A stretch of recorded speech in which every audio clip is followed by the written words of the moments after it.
As champions of the National League West. A year ago at Charlotte Motor Speedway, Harry Gant became only the third driver in Busch Grand National history to three-peat in victory lane.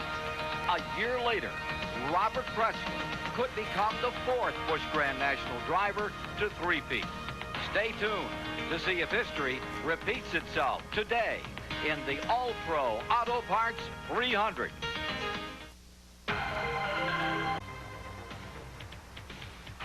Not a cloud in the sky as we come to you live from beautiful Charlotte, North Carolina. Preparing for the prelude to tomorrow's 500 live on TBS.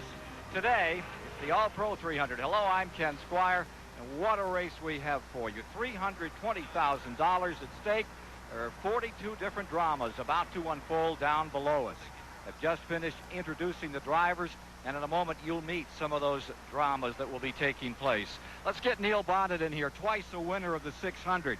As we look at this field, the story here, with 16 different winners in 28 races to date, it's a story of parity in NASCAR Grand National Racing.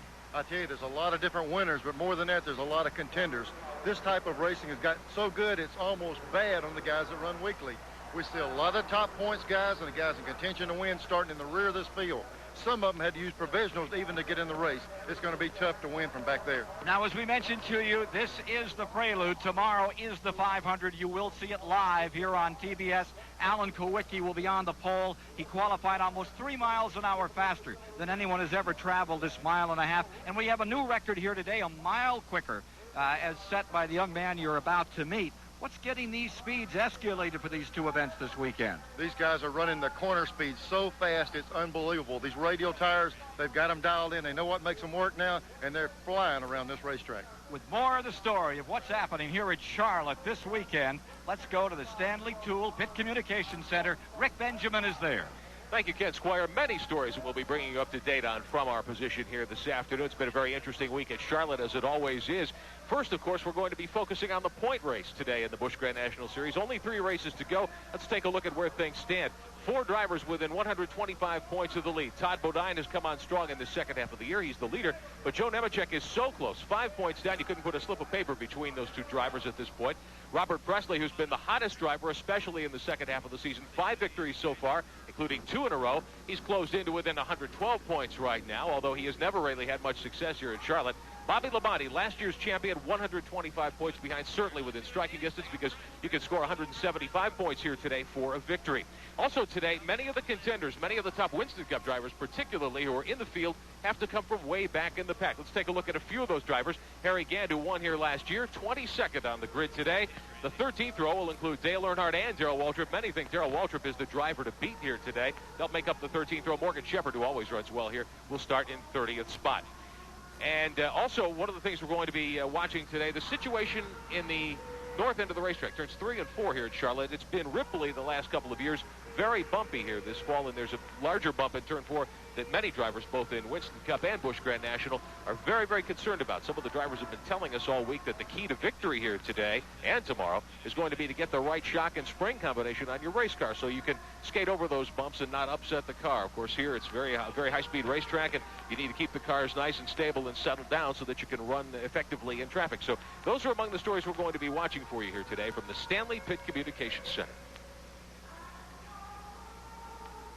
Now, one of the major stories here is Jeff Gordon. When he came here in May, he put that Ford on the pole, and then he drove away, winning dramatically on this racetrack. Well, once again, Jeff Gordon, of course, who will move on into Winston Cup racing next year, is on the pole for this race. And as we mentioned, he did it at a pole qualifying speed of some 173-plus miles per hour. He's going to be a major contender. But let me tell you what's happened in the past 48 hours. Since they finished qualifying, they got down to serious practice. Mark Martin, who is starting inside of the second row, has done nothing but gone faster. And in the final practice session yesterday afternoon, we saw Mark Martin actually overcome the car number 1. A lot of folks say Martin will be the car to watch until something happens to it. And we'll be watching that early on in the going. We're also going to be following a lot of stories in the back of the field. Some of the very best are down there. Darrell Waltrip, Dale Earnhardt. Let's, for the moment, however, focus on the man on the pole. 10th time this season he's sat there.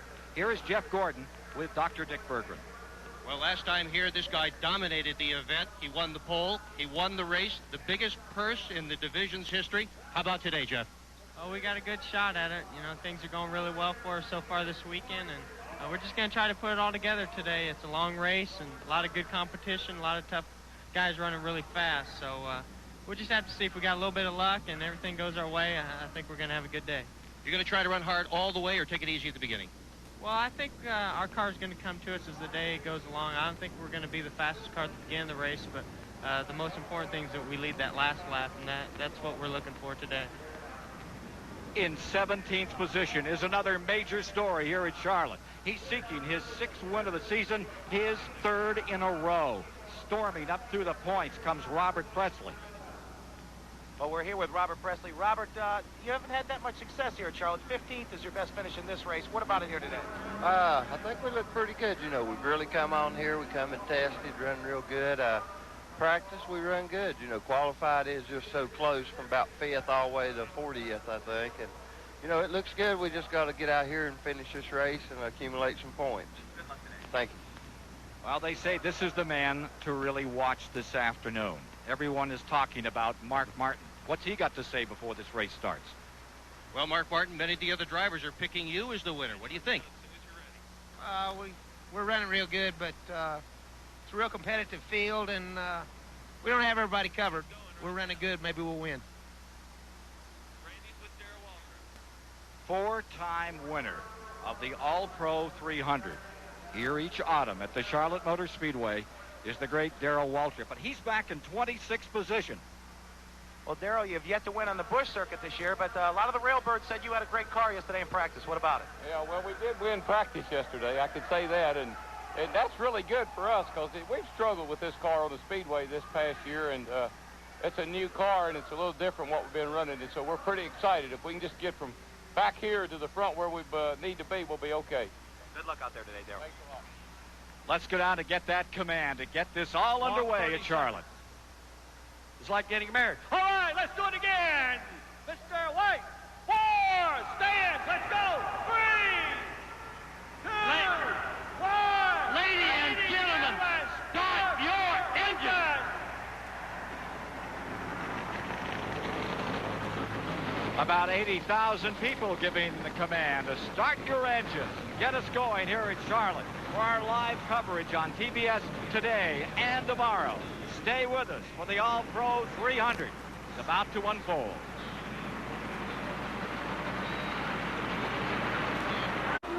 First preliminary lap is underway.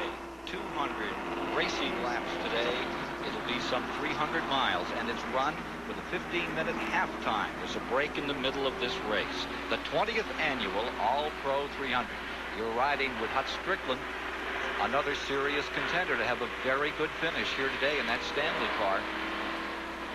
There you see some of the infield, and it sure looks like as big as they've ever had here at Charlotte on a Saturday. Weather's perfect for today and tomorrow. Let's take a look at the starting grid for the 20th annual Go. On the pole, 10th time this year, that's Jeff Gordon alongside the 2-time winner here at Charlotte's mile-and-a-half, Dale Jarrett. Going to row number 2. Trying to end a 2-year dry spell in Grand National, Mark Martin and Ken Schrader, runner-up in last year's race. Row 3 today is Todd Bodine, the current Busch Grand National point leader, and Jack Sprague. Going to row 4, Tracy Leslie is there, and Rick Mast making his 15th Grand National start here in Charlotte. Row 5 will be Ernie Irvin, and alongside is Tommy Houston. Row 6 is Robert Powell, Mike Skinner, a couple of newcomers to the front of the field. Row 7, Ward Burton and Hut Strickland. In row 8, it's Phil Parsons and Butch Miller today. Row 9, Robert Presley and Michael Waltrip. For row 10, Jim Bound is there and Mike McLaughlin from the Northeast. Row 11, Chuck Bound, the former national champion, and Harry Gant, the defending champion of this race. Row 12 is Robert Huffman and Bobby Hillen Jr. For row 13, the 86 300 winner, Dale Earnhardt, and the 4-time winner, Darrell Waltrip. Row 14, that's a Richard Lassiter out of Little Rock, Arkansas. Ricky Craven from up in Concord, New Hampshire. In row 15 is Jeff Burton and Morgan Shepard. Row 16, Joe Nemechek, currently number 2 in the points by just 5, and Bobby Labonte. In row 17, it's Mike Wallace and Jimmy Spencer. Row 18 is Kenny Wallace and Terry Labonte. Row 19, Dave Resendez and Tom Peck. Row 20, Steve Grissom, Shawna Robinson. Rounding out the field, Billy Strambley and Tim Fedowa as the field gets set for a start. Oldsmobile pace car pulls in. We're ready to go racing live on TBS today and tomorrow. It's the 500 tomorrow, the Mellow Yellow. Don't miss it here on Turner Broadcasting. Green is out, and on the break, Gordon shoots into the lead by about 1 car length. And with him, Mark Martin in the number 60 down on the inside, trying to shoot through for second. Woo! Got a spinner down in turn number 1 as they tried to get it underway. No caution on the track as yet. Cars down on the apron. There's the field roaring down into turn number 3. Still no sign of caution. Here they come to complete lap number 1. Yellow coming out. No. Robert Huffman is spun down in turn number 1. And we complete the first lap. He's just lying dead in the track. I'm sure they'll bring a caution out next time around. Here they are racing back, and I think here we go side by side for first place, and there goes Mark Martin shooting down to the bottom. Even going in. Caution is coming out. Yellow will be on, so they're racing back to the line. And as we mentioned at the outset, that number 60 of Mark Martin racing back to the line to try to be in the front when they get a restart. He's going to have that field covered. Up to third came Schrader. Back to fourth, Mel Jarrett, followed by Rick Maz, riding with Mark Martin in that Winn-Dixie car that shot up through. And there's Hut Strickland. Let's take a look. He's back in 14th right now. A replay, Neil, of what happened down here on the start. Right past the start-finish line as they were coming up through the gears. Something like that could possibly happen. Miss a gear on the restart. A car behind him tagged him.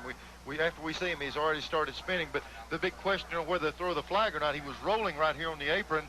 And he rolled around there about 100 yards, and the car wouldn't recrank, so they did have to throw the caution out. Yellow is out for the first time today in lap number 2 as Mark Martin establishes himself as the leader of the event.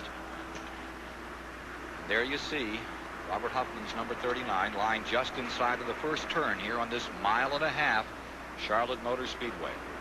Anytime you bring out a caution at Charlotte, they push you off with a record, you're still in pretty good shape. We've seen a lot of cars spin here this week, and hopefully we won't have a lot of that today. Well, there you see the facility.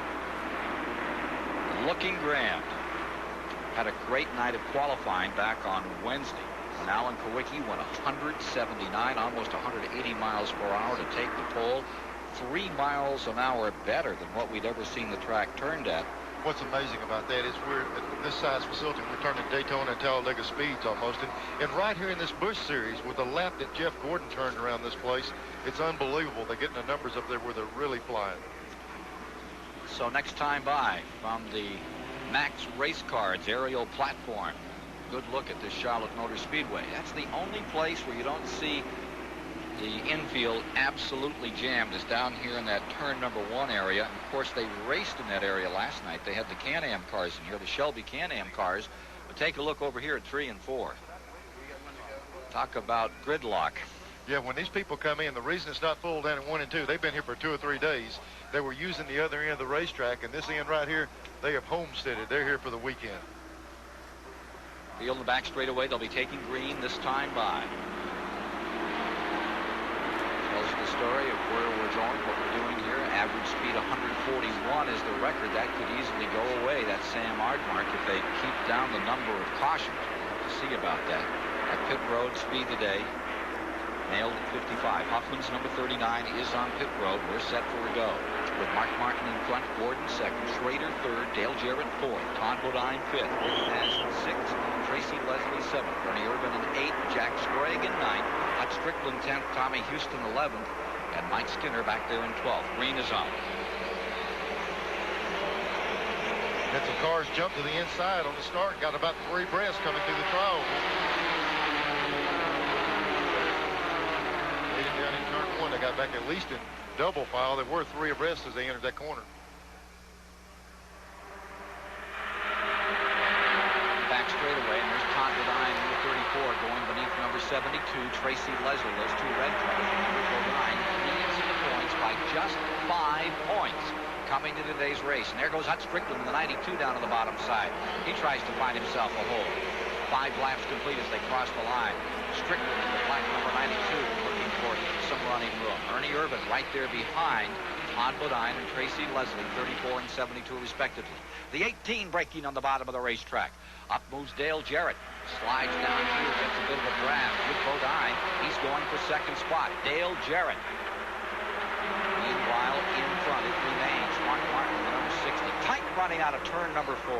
There's Todd Bodine right up under the number 1 car, Jeff Gordon. He's faded just a little bit at the start of this race. He's got hung on the outside, and a few cars will get by him there. Mark Martin out in front, trying to win for the first time this year in Grand National competition. He's had 8 career Grand National victories. Here he is, storming out in front of that Glenn Dixon car number 60. I tell you, he's got to have in his mind, that car has done that every Busch race he goes to. The car jumps out front, is plenty capable of leading races, and Mark is the first one to tell you, if he can just get it to finish race, they got a real good shot to win. He's real fast. If they get the reliability there, Mark will win a lot of races with that car. And his second at Rockingham at the Rock, and he had a couple of thirds this year. He'd like to stay right where he is. It's pretty hard to do. The last man that really dominated like that in the race was Dale Earnhardt back in 87. 200 laps. 86. Just stormed this week. Now there's Jimmy Spencer in the number 20 car, and you know Joe Nemechek is just in front of him as he wheels down out of turn number 4. And he's a man on a mission. There's Earnhardt in the number 3. He just hit the wall coming off the 4th turn. He was on the outside of a car, and they pinned over, and he bounced off the wall pretty hard. Looks like he's coming in. So Earnhardt's bad luck. Remember, a year ago he got set down by Robert Black for rough driving in this race. He was alleged to have hit Phil Parsons. There's always a lot of controversy about that. Most people didn't think that had been the way it had happened, but he was set down and wound up 39th. Earnhardt had a problem. Let's take a look and replay and see what happened, Neil Bonnet. As they went in the corner, he went to the outside of Ward Burton. At the same time, looks like Mike Skinner going on the inside. Burton didn't see him out there. They went to the outside wall. Dale bounced it off the wall. They could square the car pretty good, but a leak like that usually knocks the rear and everything out of line. They're going to have to see if they can fix it.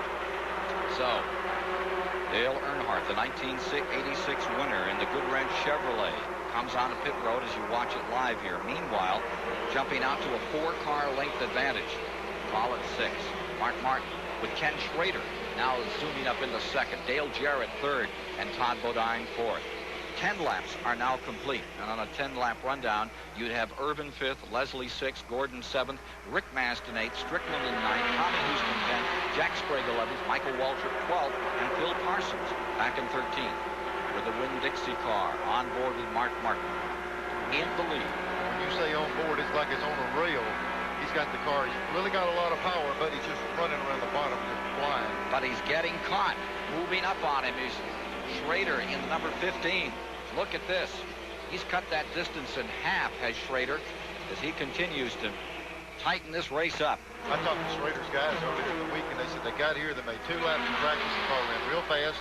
They qualified, and they were going to run 2 more laps of practice and park it. Sometimes you bring a car to the racetrack, and it's just that good. He's had very little bit of practice, but the car's been quick ever since he's been here. Ken Schrader in that AC Delco Chevrolet, closing ever closer now. The Benton, Missouri campaigner has just one Grand National victory to his credit.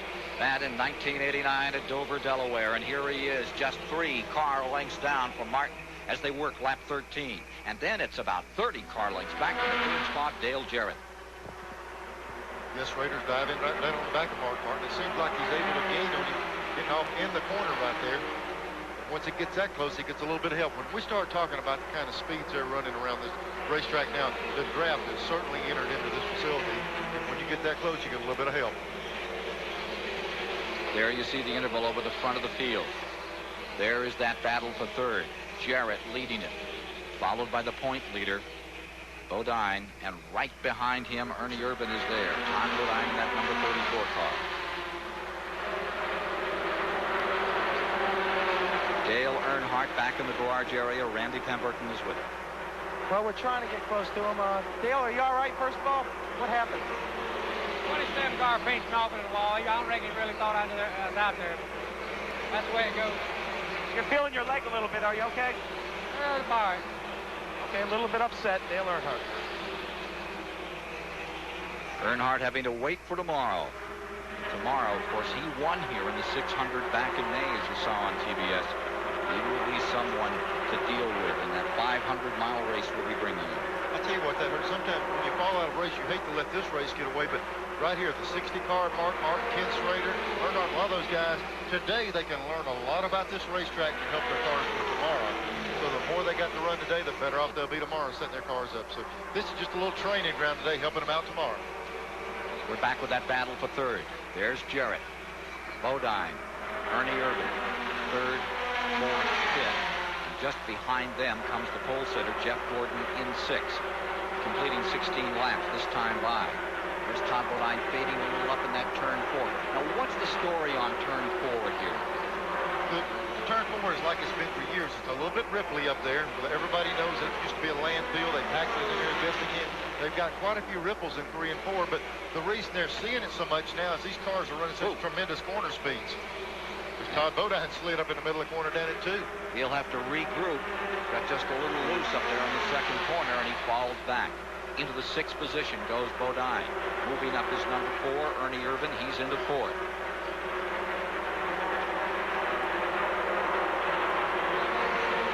Watching right here, here's Ken Schrader. He's taking another approach at Mark Martin. He's trying the outside. Going in the third turn, the lap before, Kenny stuck the nose outside of Mark to see what he could do with him. He's been trying low and low as they go down this back straightaway and going through. Kenny's been taking a little bit higher line to see if he can find a way around Mark. Battle for the lead. Number 60, Mark Martin is there for the moment. Schrader in that second spot. Schrader lost a little bit of ground when he tried him to the outside. That time he was content to follow through the corner. Take a look at this battle for third spot. Ernie Irvin hugs the bottom of the racetrack. Jarrett on the high side in that Interstate Batteries car.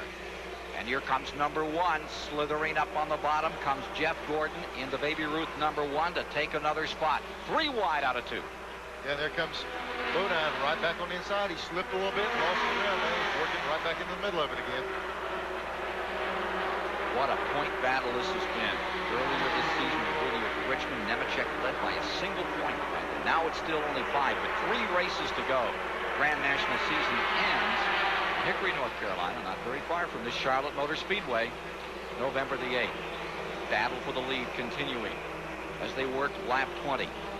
Martin still there, looking for that first win of the season. Schrader riding right with him.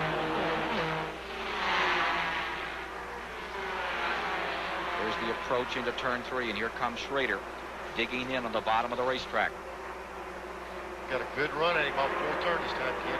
There he goes. He's pulling by him through the trial section of the track. It's Schrader out in front. Ken Schrader puts a Chevy into first, drops that Ford back into second place. Well, you know, everybody else was talking about how strong Martin was, and he said he was, but he said, I hadn't got everybody covered. He might have been clocking Schrader because Schrader put the move on him. 200 laps, 300 miles. The All-Pro Auto Parts 300 is what you're watching on the 1.5 mile, Charlotte Motor Speedway. And look at this. Martin coming right back after him. And this is when it's fun, kid. When they get to swapping the lead like this, Schrader made the pass. Mark says, hey, I'm going to take it right back. 1 lap later, he's trying for the lead again. From the Max Race Cards aerial platform. Great view of this Charlotte Motor Speedway. Nights on fire. Got a car coming in. Car number 4. Ernie Irvin is retiring. Ernie Irvin. And we got a car on fire down in turn number 1. Sliding across the racetrack. That looks like Mike Wallace's car out of St. Louis coming to a rest. Mike Wallace goes up in smoke at lap 22. Caution coming out.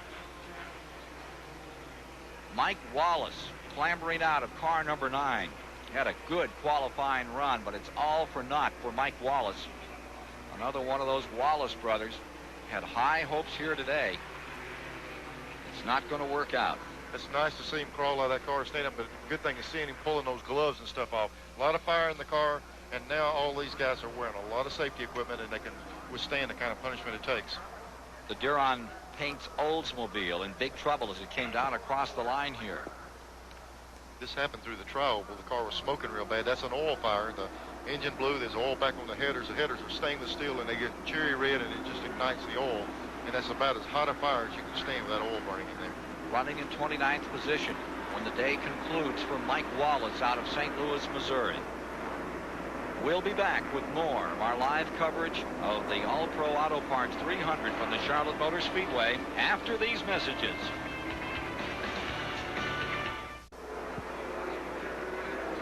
Couldn't ask for a more beautiful Saturday afternoon for stock car racing here at Charlotte Motor Speedway as we look down from above. Good to have you with us today here on WTVS. And one of the stories that we're going to continue to follow throughout the afternoon, who is doing the best job in the pits? It's always one of the stories we like to keep track of. At the end of today's race, the True Value Master Mechanic will be selected. We'll let you know who the winning crew chief is for that award. It always goes to a gentleman who helps one of the drivers perform extra specially well here today. And we'll have that for you later on. We just saw Tommy Houston come onto pit road at number 6. Ernie Irvin has retired from the field. It's 24, working lap 25 at the present time. The guy that got hurt the most was number 15 in that pit stop. That was Schrader. He had a pit stop of 21 and 9/10 seconds. He came in running first. He comes out in 10th as we get ready to go again. There you see Schrader. He's got some running to do to get himself back up in front. And who's in front of him? Well, Michael Waltrip will be leading. Jim Bound out of Oregon. Chuck Bound's younger brother will be in second. Todd Bodine will be in third. Jeff Gordon in fourth. Dale Jarrett in fifth. Terry Labonte in sixth. Hut Strickland seventh. Mark Martin eighth. Bobby Hillen is up in ninth with Ken Schrader, that 10th position car. And Harry Gant from 22nd is now 11th. Yeah, I tell you what, that thing really cost Schrader. I don't know if he put 4 tires on or whatever the deal was, but he worked his way up there and took the lead. Looked pretty stout, and now he's back in that pack. And here's Hud Strickland right up front now. He's got his car up in contention. Yeah, take a look. You know, even at 55 miles an hour, pit road can get real interesting.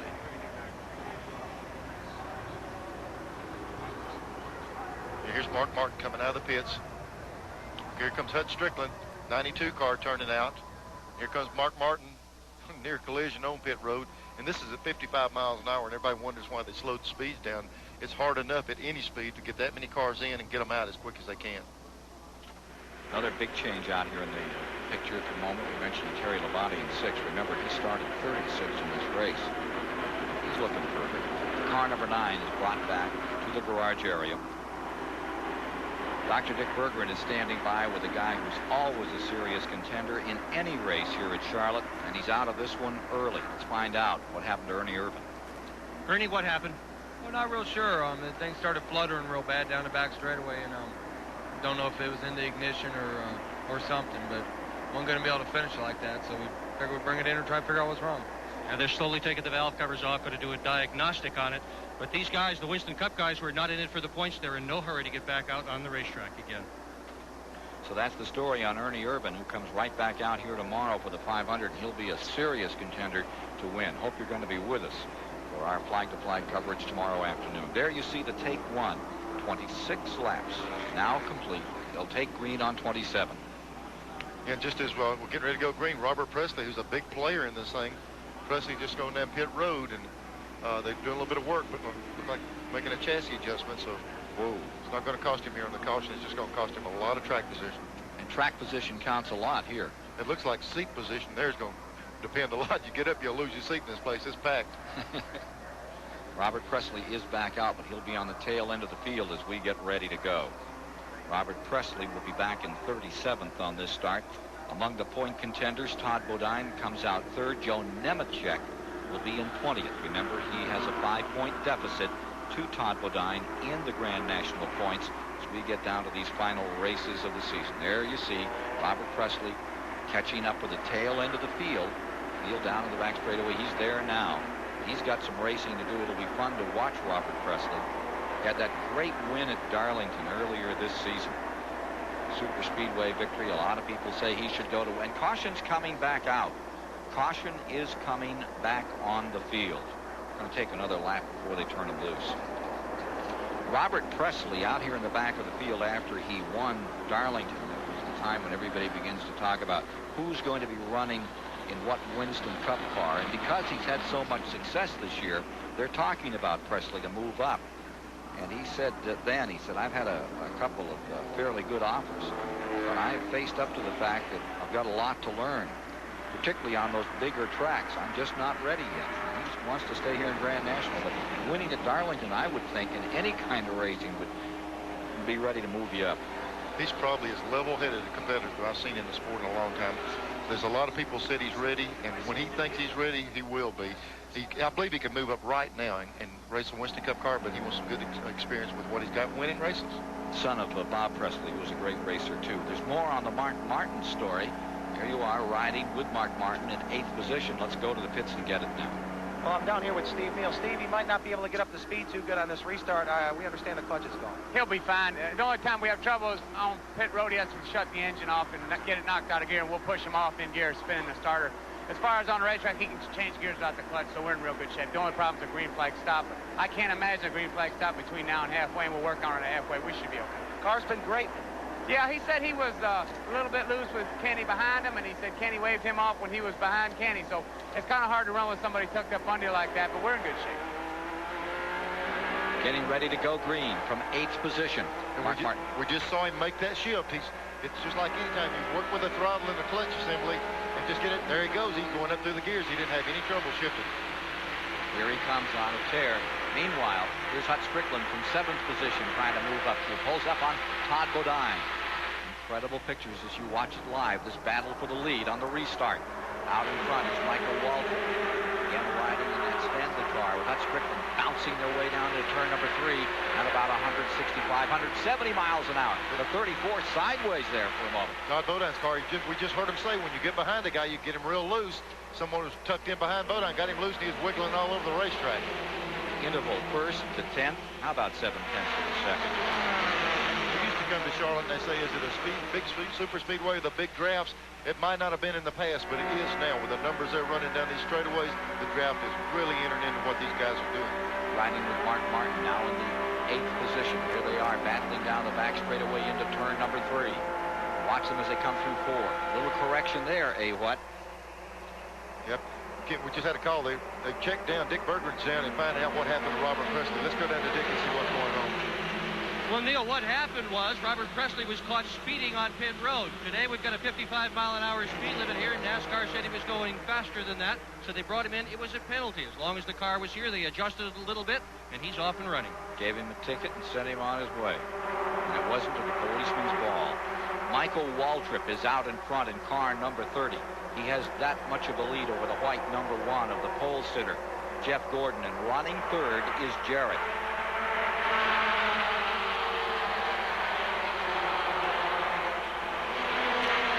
Michael Waltrip making his 11th Grand National start of the year. He won at Darlington earlier in the season to starting 15th.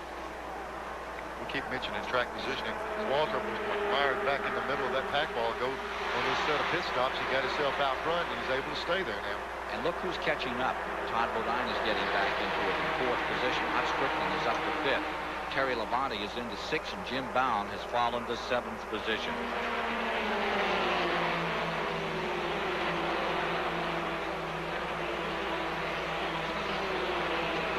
As we work lap 33, there you see Dale Jarrett in the interstate car running back in 3rd spot. Started up front today, outside of the front row. Dale Jarrett says that finding the right shock absorber combination has helped put him into contention. They've done a lot of work over there in 3 and 4, and it's much better than it was. I think just finding the line and shocks are a big part of it. And my crew chief on the Winston Cup car, Jimmy Maycar, probably knows more about shocks than anybody around here, and he's helped me a lot in that respect. And that's what enabled me to qualify 2nd, I think, was to get the shocks right. Sure seems to have it right at this moment as he gets beneath Gordon. And Jarrett goes back to 2nd position behind leader Michael Waltrip in the Pontiac. We understand that Robert Presley may have an engine going sour out there. Robert Presley seeking another win.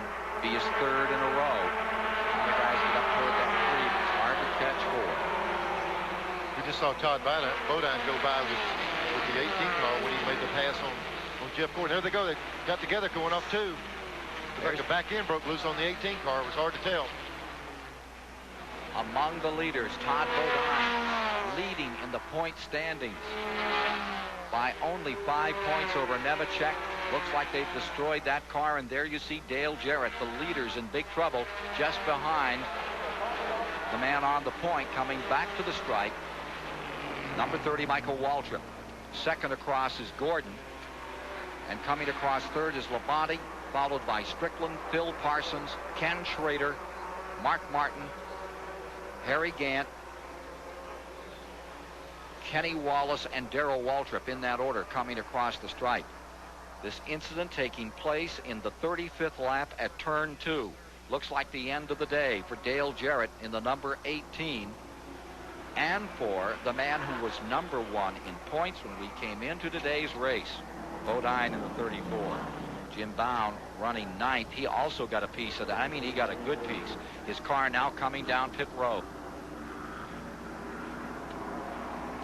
Okay, let's see if we can take a look. Well, here's the 98 car coming down pit road. No tire at all on the right rear. They're going to have to work. They got the jack on the car. Let's see if we can take a look at the replay what happened coming off second turn.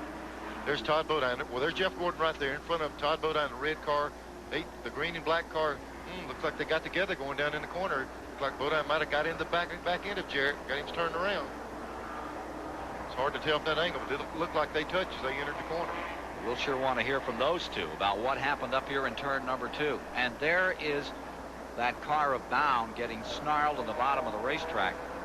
Well, we're wondering why he came in without a tire. He's sitting on the back straightaway. Virtually ripped it off of there. That's a bad break for Bound. No sponsor, very little money, lots of desire. Good racer from the Northwest. His day looks like it's over.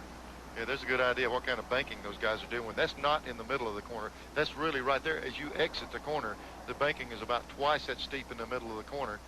Putting a lot of oil dry. It looked like fuel might have been coming out of the car. Might have broken a fuel line when it hit the wall. And they're really quick to get on top of it. Charlotte has got an excellent crew here. So the Hungry Jack Chevrolet gets soundly thrashed in that crash with Jarrett and with Bound at turn 2. Pits are now open. Tommy Houston taking another opportunity. Here's Robert Presley in. They continue to work on his car. We understand there may be a piston going sour. Boy, when he came by on the caution a while ago, it sounded like a dead duck in the water. It was just fluttering and barely running. Their concern now will be just get it where it can maybe finish the race, just get it where to struggle along the rest of the day. So they continue to pick up those cars over in the turn 2 area.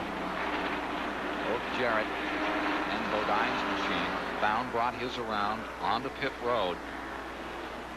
Wrinkled and torn up down the right flank. And he's back in again.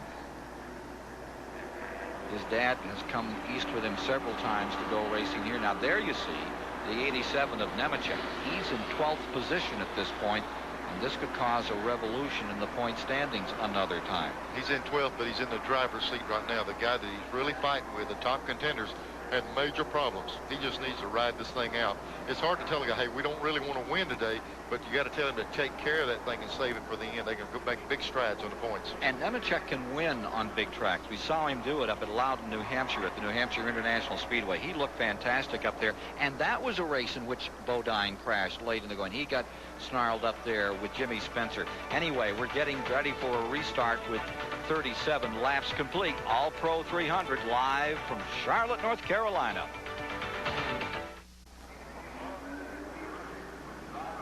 "28-year-old Todd Bodine's hopes for a national championship may have ended right here.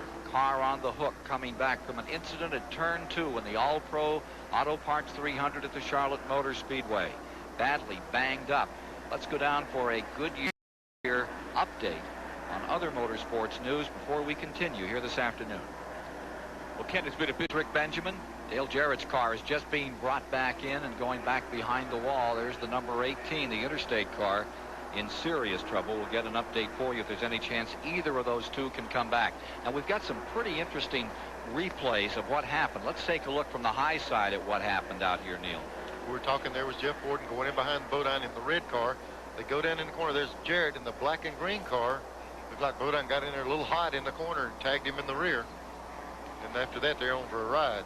How about this view from Hut Strickland in the car number 92, the Stanley Tool cars? He came up on this incident going into turn number 1. You're riding at normal speed right now, about 165 miles an hour. There it goes. Boy, there it goes. That car in front of him had a little bit better view, got on the brakes. But rammed him in the rear, but he was able to keep going. See him shift it in third gear.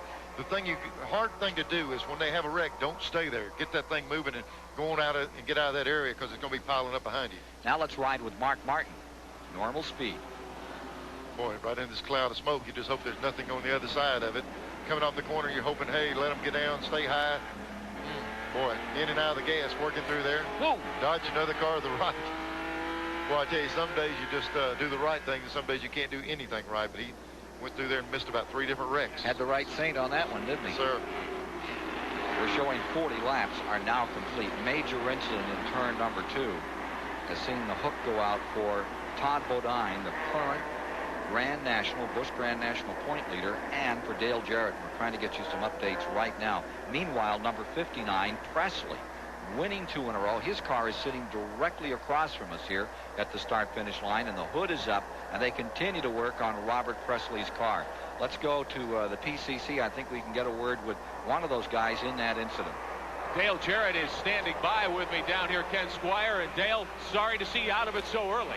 Yeah, it's a shame. The Interstate Battery Chevrolet was pretty good. We made an adjustment. The car was a little bit tight at the first of the race, and we made an adjustment on our pit stop and got us a couple of tires, and thought I was in pretty good shape. Good qualifying run. Now we're seeing Michael Waltrip and Jeff Gordon run up top. Who do you think looks toughest so far? Well, I think Mark Martin. I don't know if he was in the wreck or not, really. I don't know what happened behind him.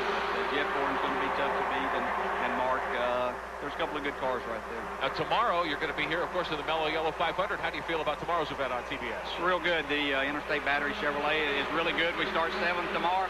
I just hate today. We had a real good car. The guys have worked awfully hard to get us to this point, and I thought we had a good shot at winning. Sorry to see you out of it, so good luck tomorrow, Dale Jarrett. Thanks.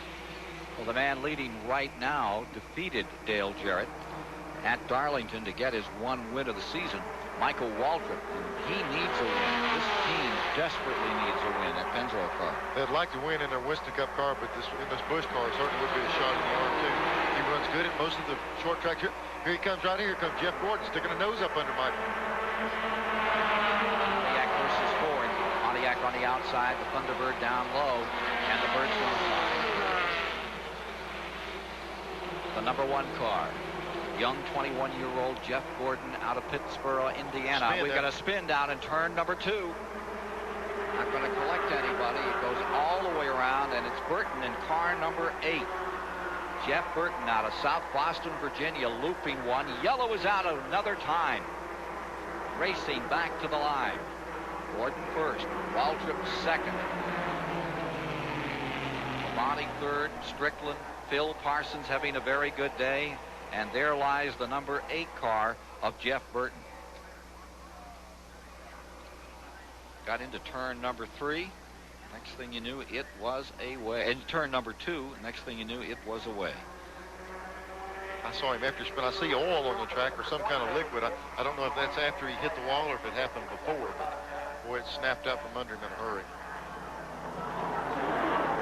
6 in points. He wants to get back in this if there's any possibility. Started 29th in today's race. He too is another one of those budding stars. He won that second race up at New Hampshire this season over the long distance. On the mile. Here he is coming out. Jeff Burton of South Boston, Virginia, former champion at that track there, one of NASCAR's fine short tracks.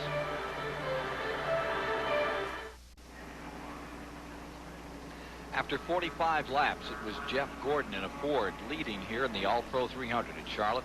The Pontiac of Michael Waltrip was running in second spot. Going third was Terry Labonte in his Oldsmobile. In the 4th position, Hut Strickland in a Chevrolet. And riding 5th on the field, Phil Parsons having a great day in his Oldsmobile. Phil Parsons, 5th spot.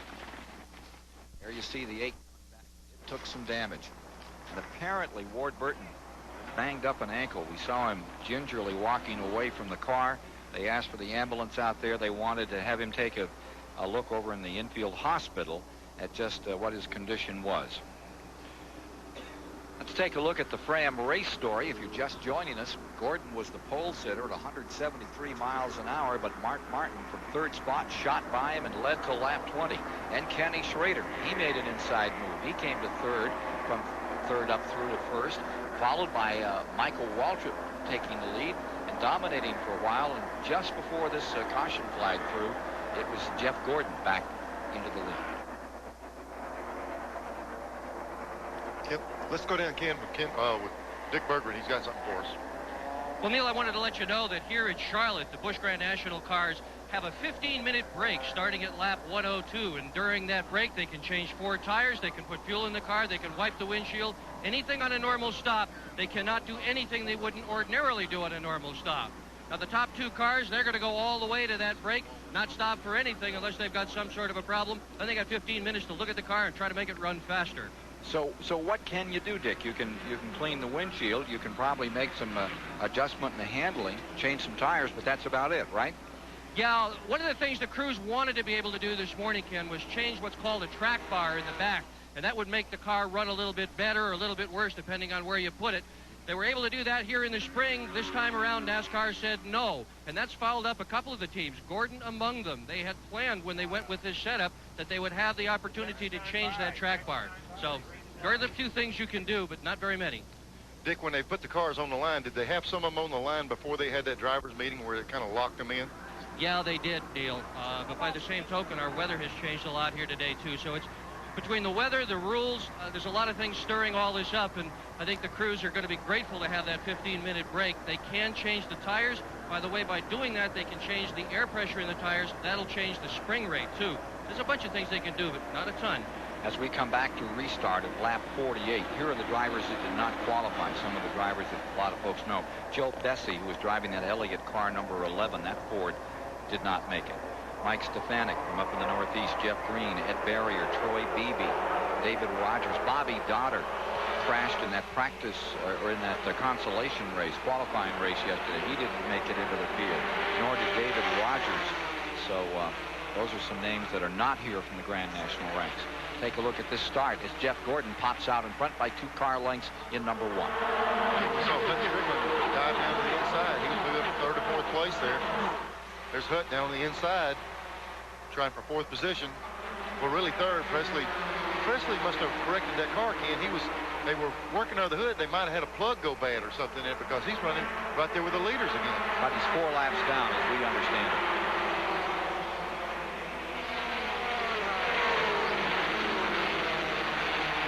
Cars out there right now are Winston Cup drivers. And one of those reasons that they're out there is because when we run races like Charlotte, Atlanta, places that are coupled together with Winston Cup events, a lot of these teams get the benefit of having their Winston Cup crew chiefs and the Winston Cup crews work on the cars. Not only does it help them during pit stops, but most importantly, it helps them on Saturday and Friday afternoon practice sessions. That's where they get the cars cleaned up. And the Winston Cup teams, well, they really know how to make them run on these long speedways. You know, in the past, that might not have been a big advantage to run a 6-cylinder on Saturday and run a V8 on Sunday, but they've got the 6s running so strong that the speeds are compatible to the big cars, so it lets them learn a little bit more about what the racetrack's doing. Here's Hut Strickland trying to put a move on Mark Martin now on the inside. And Waltrip right there as well, Darrell Waltrip.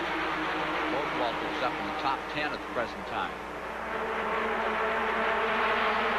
As they come back to the strike, Jeff Gordon leads, Michael Waltrip second. Terry Labonte 3rd, Ken Schrader 4th, Bill Parsons up to 4th.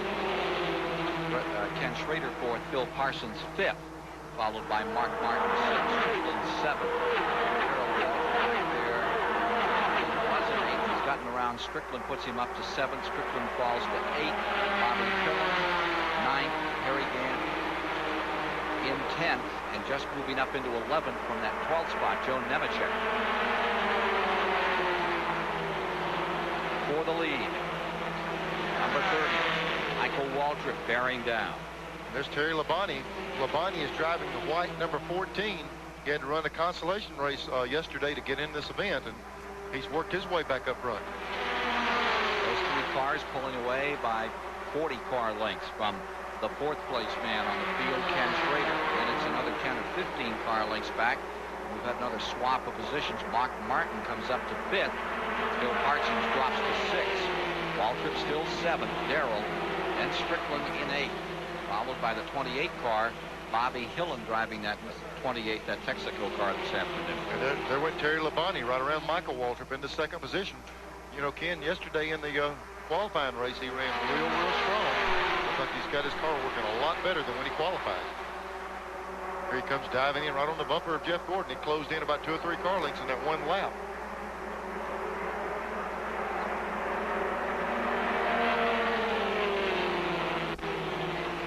"54 laps now complete. Many expect that Jeff Gordon, Winston Cup's next big superstar. Ernie Irvin offered him some advice. Me, Mighty Mouse? Jeff's really good. You know, he's got a lot of talent, a lot of raw talent for 21. You know, the big thing he's got to do is just get out there and just remember that it takes a long time to win in a Winston Cup car and realize he doesn't have any pressure. I've talked to Jeff a lot, and he's going to be one of our guys in the next couple of years. We're going to be racing hard every week. You have to watch out for those Mighty Mice. Remember that Alan Kowicki used to wear a Mighty Mouse on his as a shoulder patch on his uniform. Now he's turned into Captain Marvel, as has been pointed out here in the Charlotte Observer. After 46 of 200 laps, here's a rundown of the entire field. Front of the field is working the 55th lap at this moment. This is a complete rundown on the standings. Nemechek has already picked up a spot. Give you a chance to look back through the field here and see some of the other runners. There's Parsons, followed by Darrell Waltrip in the 17. Bill Parsons having a really good run out here in number 29. Yeah, we're watching Darrell Waltrip right there. He said at the top of the show that he won practice yesterday afternoon, which means he had the fastest car on the track. And Darrell has worked his way up into the front of the field here now. All he's got to do is hold this position, and at the halfway mark, then he'll be ready to make the move at the end of the race. But his car is as good as everybody said. He's worked all the way from the rear, strictly on the track. Bill Parsons has had only 6 1992 starts. He had 4 top 10 finishes. Cars coming together. Matchbox White Rose Oldsmobile. Bill Parsons, and now moving away from Darrell Waltrip by a car length and a half. He's in 6th position. Waltrip is in 7th. Bill Parsons has picked up 1 Grand National win in his career. That back in 1982 on the high banks of Bristol, Tennessee. 17 Oldsmobiles, 14 Chevrolets, 5 Fords, 5 Pontiacs, and a Buick made up the field for this afternoon's 42-car race. Here's Mark Martin as you ride with him in the 4th position, closing in on 3rd place, the Pennzoil car of Michael Waltrip. We talked on that caution how Schrader was back, and Schrader and Mark were back there. Mark has gotten around Schrader now, and he's working on Mike Waltrip, trying to take over 3rd position. Here he goes, turning under him off of the corner.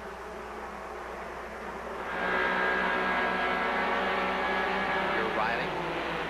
Pictures live out of that car as they fight for position going into turn 1. Give it to Mark Martin up in the 3rd spot now. He comes sweeping out of turn number 2 and into the back straightaway. Looking for Terry Labonte just up there in front. Just hiding below him. Rear view mirror. Really gives you a sense of how little you see on these 24-degree banks at Charlotte, Neil. When you go off in the corner, you're looking at the top of the windshield, really the roof of the car, and it really limits your vision. The key is to look across the corner before you get there. Just look to the left right now, make sure there's no problem on the other side, because right here you can't see anything but half of that corner. You see about 200 yards out in front of you. So at 170 miles an hour, you are really in the hands of that guy on the radio. Bud Strickland's car right here, his car. Camera's mounted a little lower. Crouched down. Here's Nemechek going up through. Number 87 going up into 9th position, Joe Nemechek. Just shot right down through the bottom and takes another spot. He's taking the bit in his mouth and running right now. Steve Grissom's number 31 comes onto pit road slowly. 61 laps complete here in the first segment of this race. 200 laps the overall distance at 102 they're in. 15-minute intermission, then they're back. I like this format. A lot of people don't. Well, it gives you an opportunity to come in and fix a car, and it's almost like having 2 races in one. You come in there, you dial the car in, you line them up and go again. This is kind of like 2 heat races, and then you see what happens again. I just wish they let them do a little more, so if you were off, you could make a few more adjustments and get yourself back in this thing. One driver who's trying to rebuild his career is Phil Parsons in that 29. He knows that doing well in Charlotte will be a big help. There's a lot of prestige, obviously, with this event, and you know, the thing about really all the Busch races, as far as that goes on the super speedways, is the guys, you know, a lot of the people watching control the purse strings in the Winston Cup Series, and that's, and make no bones about it, that's what I'm out here for, is to try to run well and impress some people and get back in the Winston Cup Series. Talking about impressing people, Mark Martin is pretty impressive himself. He just went around Labonte, ran him down from a good way back.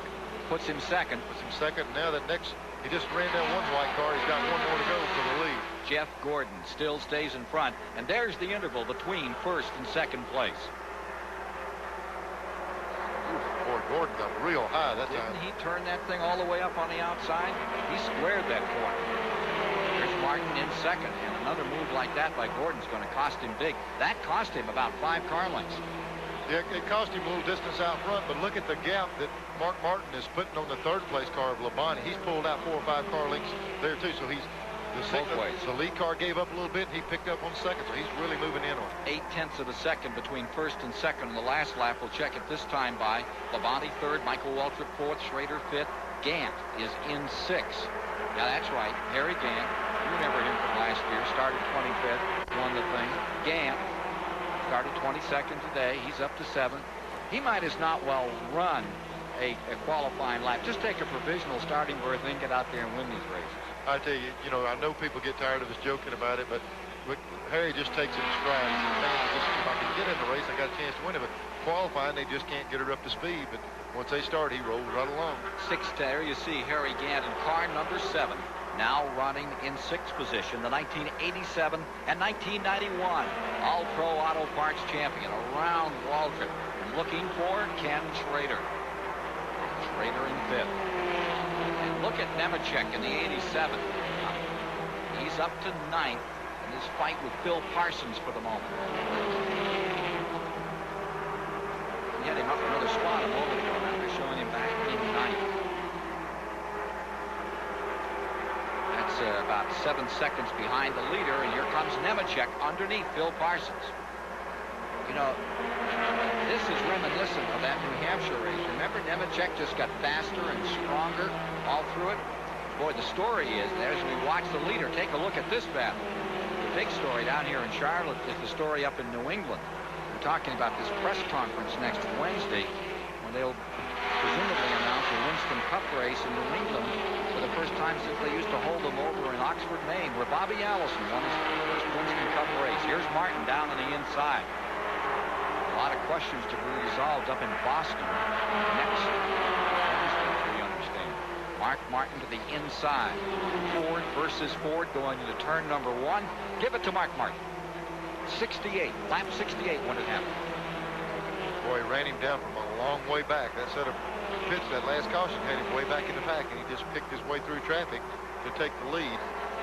While that was going on, Schrader has moved up into 4th place. Those were the 2 cars here. He just passed Mike Waltrip just a lap or so ago. This 15 car ain't the one leading. The 1 car seemed to be the 2 fastest cars on the track. We understand, gentlemen, that Jeff Burton, the driver of car number 8, has been taken to the hospital. He apparently injured his ankle. They took him to the infield care center when he got out of the race car, got out under his own power, and decided to send him on to the local hospital for a closer look. So Jeff Burton is not at the Speedway at the moment. We wish him well. Yeah, Rick, we saw when he hit the wall, the car turned around and the left side hit. You hate to see that anytime. It looked like he was limping on his left ankle. He probably squared the car on the left side, and his leg flew over and hit the roll bars or something. Roll bar got caught on a pedal? Yeah, you just can't. You're geared up, turn left all the time. All your bracing and probably 90% of your support area is on the right side of your body for the left-hand turns. And when you take a lick to the left, there's just not that much support there. Watching the field, maybe one of your favorites out here today. Here's how they're looking as they go down into turn number 1 out of that tri-oval area here at the Charlotte Motor Speedway. Meanwhile, up in front, take a look at Mark Martin and Jeff Gordon continuing to pound this field as they roll away. Number 60 in front, Gordon in second. Terry Labonte stays third. Schrader is in 4th. Michael Waltrip falling to 5th. Harry Gant now being shown as 6th. Waltrip in 7th. That's Darrell. Joe Nemechek in 8th. Nemechek in 8th and Parsons in 9th is the way they're giving the rundown. Well, Jeff Gordon has put a tremendous effort into this race. Gordon and his crew, in fact, put more effort into preparing for this event than I have ever seen a Busch Grand National team put into any event. What they're trying to do is make this thing run at the end. Charlotte is a racetrack that tends to tighten up the car. That's what they're trying to get away from. They don't want the car to tighten up. But guess what? It did. It's getting tighter and tighter as the race wears on. He has just gotten a radio transmission from his crew. Take it easy. Don't burn that right front off. Make it to the halfway point. Gordon is not as fast as he was. And Martin seems to be getting faster here by the moment. Replay of the last 2 practice sessions for Mark Martin. From the Max Race Cards aerial platform. I saw your card. You got 2 cards in there. How did you do that? I don't know. I just saw it myself. I've had one for a while. They came up with you. And I tell you, that was a unique deal the way that started. How? There was a sportscaster here in Charlotte, Jim McCullen. He started the Max card. He went to a race to cover a race, and he said, he'd never been. He said, give me some of those cards so I can see what the drivers look like. He didn't know the drivers. He said, hey, they don't make cards on drivers. He said, I think I'll do it. He went from making a few in his living room to just making millions of them. It's really worked out great for the drivers and for Max also. And they have a big collector set now out that they're going to be talking about the next couple of months. Big time. Well, thanks for being with us today. Hope you're enjoying the live coverage from Charlotte of the All-Pro 300. More in a moment.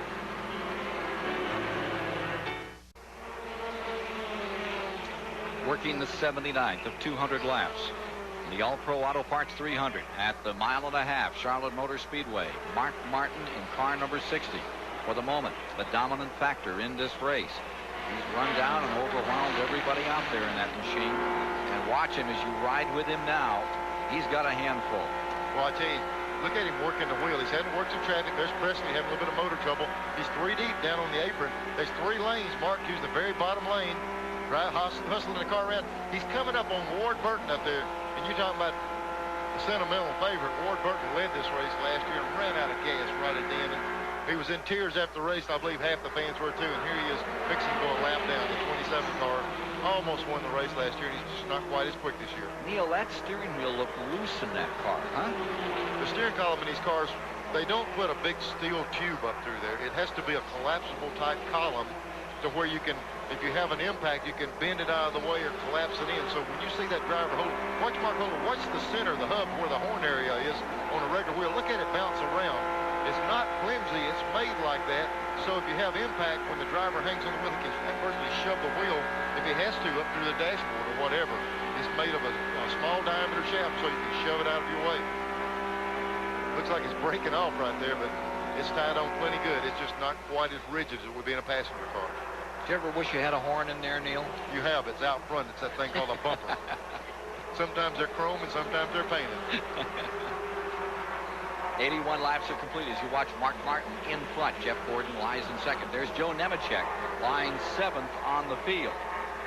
Have you ever noticed how people don't pay attention to horns sometimes when you blow them? Yeah. You blow them with that one out front and they listen. Let's go to Randy Pemberton. Well, folks, we're down here standing next to Martha Nemechek, mom of Joe Nemechek. And let me tell you guys, she's about ready to come right out of her skin. Joe just took over 7th place or so from Darrell Waltrip, and he looks good to gain some points. He's now 2nd in the Winston Cup Championship. She's down here with a camera. She takes a picture when he goes by Darrell. She takes a picture when he goes by everybody.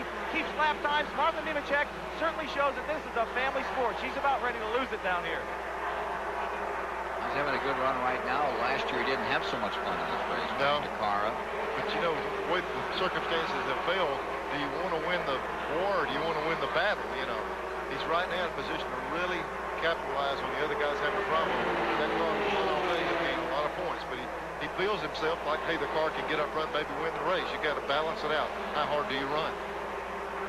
Side by side, 8th place. There's Darrell Waltrip up on the outside and Kenny Wallace in the 36 down low. Yeah, and Kenny Wallace was another one of these guys that had to run the consolation race yesterday even to get into this field. So he's made big strides on his car and really improved on it since he qualified. The Dirt Devil machine of Kenny Wallace earlier in the season. He was a contender right up in the heart of the point battle. Now he's back in 6th. Good scramble here between these two. Whoop. Yeah, and they're racing side by side, and they're going to get that opportunity next year because they announced yesterday that the 36 car, Kenny Wallace, would have Dirt Devil on a Winston Cup car. They uncovered that car yesterday, so these two guys have a lot of opportunities to race together. You know, if the race ended this moment, Neil, Joe Nemechek would lead Todd Bodine by 89 points. What a turnaround this Charlotte track so often is when we get to the autumn. Especially when we see a big lead for these guys, it's 10 points. It seems like every race, they're just 5 or 6 or 7 points separating the leaders. That'd be a tremendous lead now. Well, there you see the first place man, Mark Martin, in number 60. Let's check the interval back to second place. That would be Jeff Gordon, as we have Fords running in first and second with 85 laps now complete. There is Jeff Gordon out of Pittsburgh, Indiana, in California, the 21-year-old, maintaining that second position. Going back in third spot will give you a sense of just where that number 14 of Terry Labonte lies in all of this. Here's Texas Terry running in third, his white car, and he's got some making up to do in number 14. We're getting up toward halftime. Terry Labonte maintaining the third position. Following him is Ken Schrader. Schrader has found himself fourth position, and he started in fourth. We'll get back to him. That battle up here is just so good between Waltrip and Kenny Wallace for 8th position, lap after lap. Kenny Wallace showing his style. The key right here, let's watch off the corner. The 36 car slipped a while ago. When you're down on the inside under somebody like Walter, when the 36 car is blowing, your car wants to get loose as you come off the corner. And that happened a while ago. It looked like he got off the corner a little bit better that time. Kenny Wallace, runner-up to Bobby Labonte in the national championship battle just a year ago. Now Waltrip on the high side gets about a 3-car length advantage. So move Waltrip into 8th. Set Kenny Wallace in 9th. Lead Bill Bryant in 10th. And Bobby Hillen in that number 28 car. Bobby Hillen taking over in the 28. Remember, he did it at Talladega when Davey Allison was hurt. Gave it such a fine ride. They've given him that assignment again today with the V6. And Bobby Hillen's brought it to 11. Bobby Labonte is 12. Let's pick up some more of these cars through the field here. Now, there's the number 51. And as we check back as to his position in the field, that's Mike McLaughlin's car, correct? McLaughlin out there, where would he be resting in the group? I have him about 26 on the field.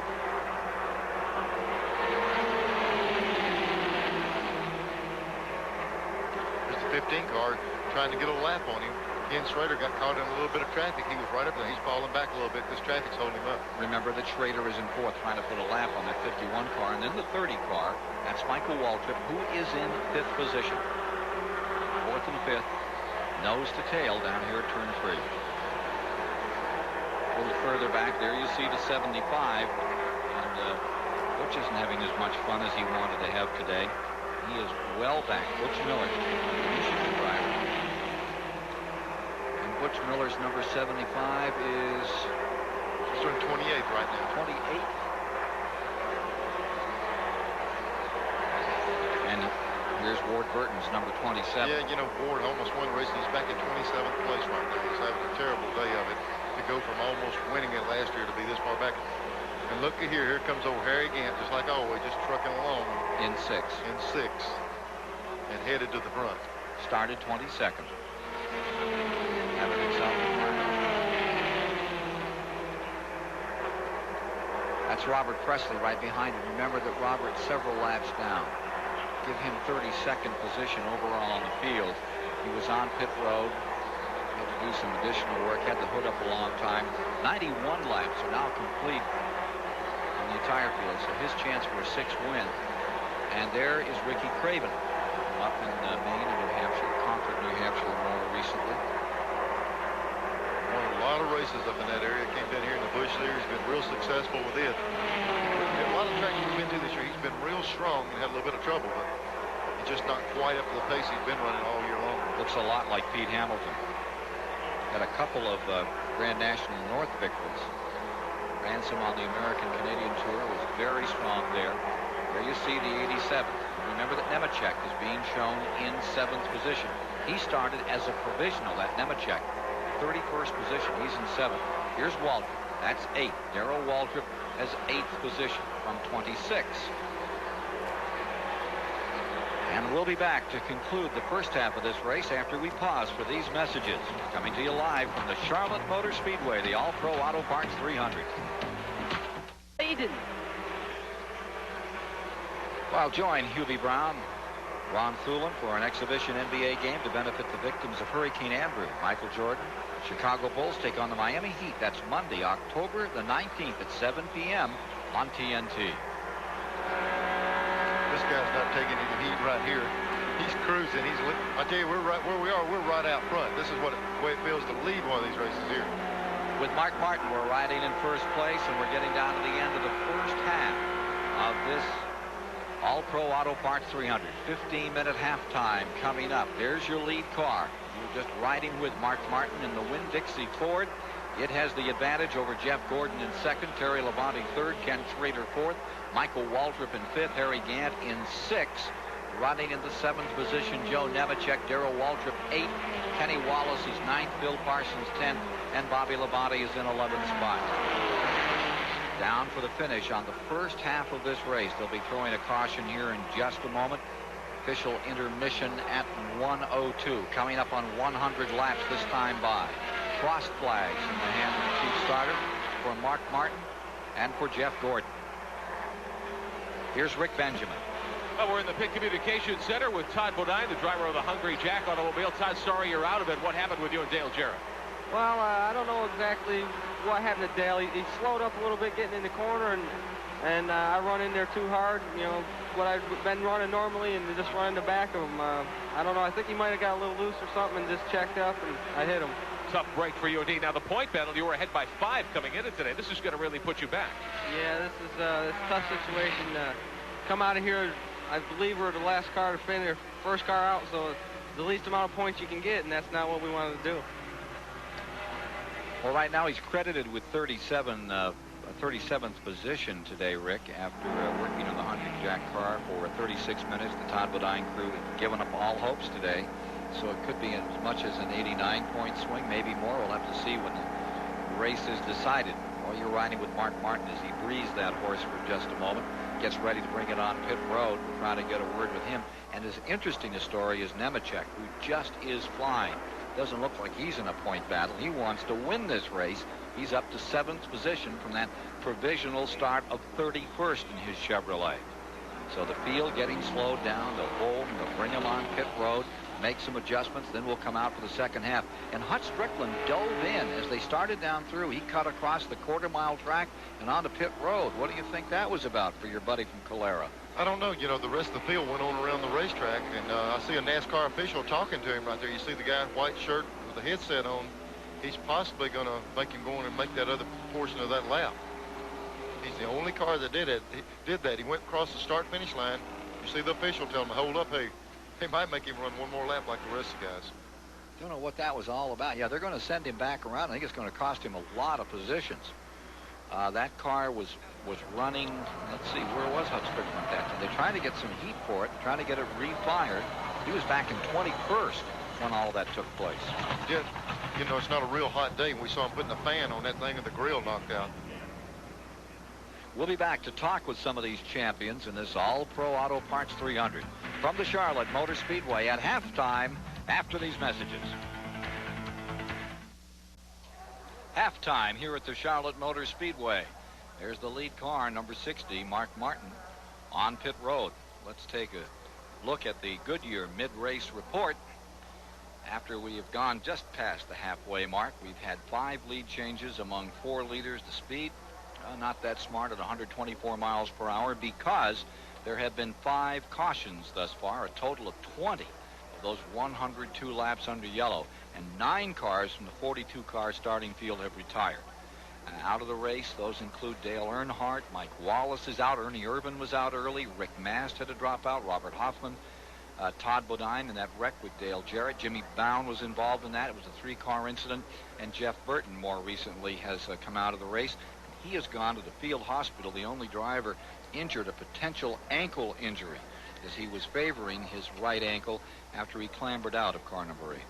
Ken, it seems like right here at Charlotte, everything, this is the hub of racing, and this week they had the Driver of the Quarter Century Award, and you were the MC. You got to tell us a little bit about what went on with that deal. I will, and just before we get to that, take a look at those lap leaders, and the story there was just how well Gordon had run and how well Martin had run early on in this race.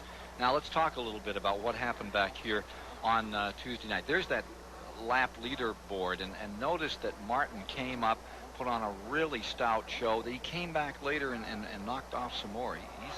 He is going to be the factor, as we said at the very beginning of the broadcast. The number 60 is going to be the guy to watch. If it'll just run all day, that's the trick to it. And run all day.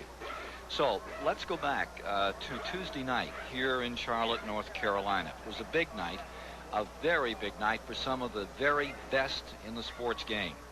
I was fortunate to be asked to be a part of this. The driver of the quarter century was selected. And the big recipient really was the National Head Injury Foundation. Some 400 were there to see the real stars, the biggest stars, all on one stage at one time. It was a magnificent moment. And when it came down, it really came down to two drivers. And this guy is always one of them. Losing up where I finished, but hell, ninth was better than 10th. Take it any way you can get it at our age, but all joking aside, like Chris come over and he said, AJ, everybody's sitting with pretty girls but you're sitting there with Eddie Thrapp. I said, hell, I ain't signed my contract yet. Who do you expect me to be sitting with? But it was a great night. It was a fun night, but it was a very special night for Mario Andretti of Nazareth, Pennsylvania, selected by his peers and the press as the driver of the quarter century. Mario Andretti, who's won in everything there is to win in. It's just unbelievable. I don't think that in my trophy case I could ever have a trophy that will mean so much. Mario Andretti, 1967, the Daytona 500, 69 Indy, 78 World Championship, 4-time national champion, midget sprints. I tell you, it's such a contest between him and Foyt when you get to that. When you get down to the driver of the century, that's where I want to be around. Guys like Ted Horn, Fireball, all that crowd. It's pretty special. I'd hate to have to do the voting to pick the guy, wouldn't you? Yeah. Here's Dick Bergeron standing by with a guy who has been flying out here this afternoon at Charlotte. Well, he has indeed, Ken, but he'd like to go even faster than he's gone this afternoon. You have been pushing all day. They don't let you do much to the cars. Will they let you do enough so you can solve your problem and catch Mark? Oh, I think so. We can do actually quite a bit. We found out this morning in the driver's meeting that we couldn't raise or lower our panel bar like we did the last time we were here at this pit stop or this intermission. So that's kind of hurting us a little bit, but you know, we're real close. It looks like Mark, he's going to last most of the race this time. So you know, we had a battle like this the last time, and he fell out, and it was unfortunate. It looks like this time we're gonna really find out who's going to be tough at the end. Well, they changed a rubber in the right rear of this car. They beat on the body to try to make it work a little bit better. The whole game plan here is to get this car so it's not as tight as it was, so when he turns left, the car will turn left. Ray Evernham, who had left this team earlier, has come back specifically for this race. He's going to be with Jeff Gordon, part of the Hendrick stable next year, and they are trying everything they can to put him back in victory lane here today. Ford, of course, in this fall race has never been victorious. He yanked one home here in May, but the big story is what happens here. Let's go to Randy Pember. Well, we're standing by with Mark Martin. He's doing a little conversation with his crew. Mark, you guys didn't do a whole lot during that 15-minute break. A little round of wedge, that's it. She seems like dialed in pretty good. Yeah, we didn't need to do much. Just got to hope for some good luck here. Winn-Dixie car is great. It's got a great little V6 engine in it. The Goodyear tires are working great today. You'll run all day, run hard all day. What about the clutch, Mark? Any problem? No sweat, man. Yeah. Mark Martin gave Ford his first Grand National win in the modern period. It started back in 1982. Back in 1987, when he won at Dover. Now, here are the standings after we complete the first portion of the race, just past the halfway mark. A lot of these cars, as we take a look at these Napa standings at the midway point, they've got a lot of them jacked up, and they've got all four wheels off the ground, trying to breathe the springs a little here, get a little rest. Yeah, they're letting the driver rest a little bit. I'm wondering about Joe Nemechek's mother. She must be reloading her camera on this break, because she says she's taking a picture every time her son passes somebody. He's been passing plenty of them. Best time to get pictures is right now. He's sitting still. All he is a blur when he's out there on the racetrack. I tell you, we've seen her at a lot of races. She really gets enthused about it, and that's nice to have the whole family involved with racing like that. And speaking of Joe Nemechek, funny you brought up his name. Here's Dick Berger. Here's a record that probably nobody would like to have, Ken Squire. Today marks the 4th time in a row Joe Nemechek has started 31st, but this thing's running well. Yes, it's a new car. We ran it at Darlington, and we qualified terrible there. We come here, we changed a lot of stuff on it, and we qualified bad here. But the car, it takes about 3-4 laps for it to get going, and once it gets going, it just keeps getting faster and faster and faster, stays the same. And you know, the Texas Pete Grease Lightning Chevrolet is running real good today. The crew, I mean, we've been struggling since we got here to get the car right. And yesterday, last practice, the car was right. Today, we haven't touched it, haven't turned a bolt on it. Just keep putting tires and gas in it. And I think we have a car that's capable of winning the race, but you got the 2 Fords up in the front that are fast. And hopefully we'll get this Chevrolet up there to the front. You must be thinking points. Are you squirming around in that seat as much as your mother is here on pit wall? No, that's very unfortunate for Todd. I got involved in something like that the last time we were here, and we're just going to keep going forward, and the more positions we can pick up, the better off we're going to be. They didn't change the car. They're ready to go. So, there he is, Joe Nemechek, Lakeland, Florida, who one time started out in a little Mazda driving sports cars. You know, well, maybe I'd like to try a little stock car. Try it he did. He's found himself a home. Joe Nemechek and the rest of the gang will be ready for the second half of the All-Pro Auto Parts 300 in just a moment.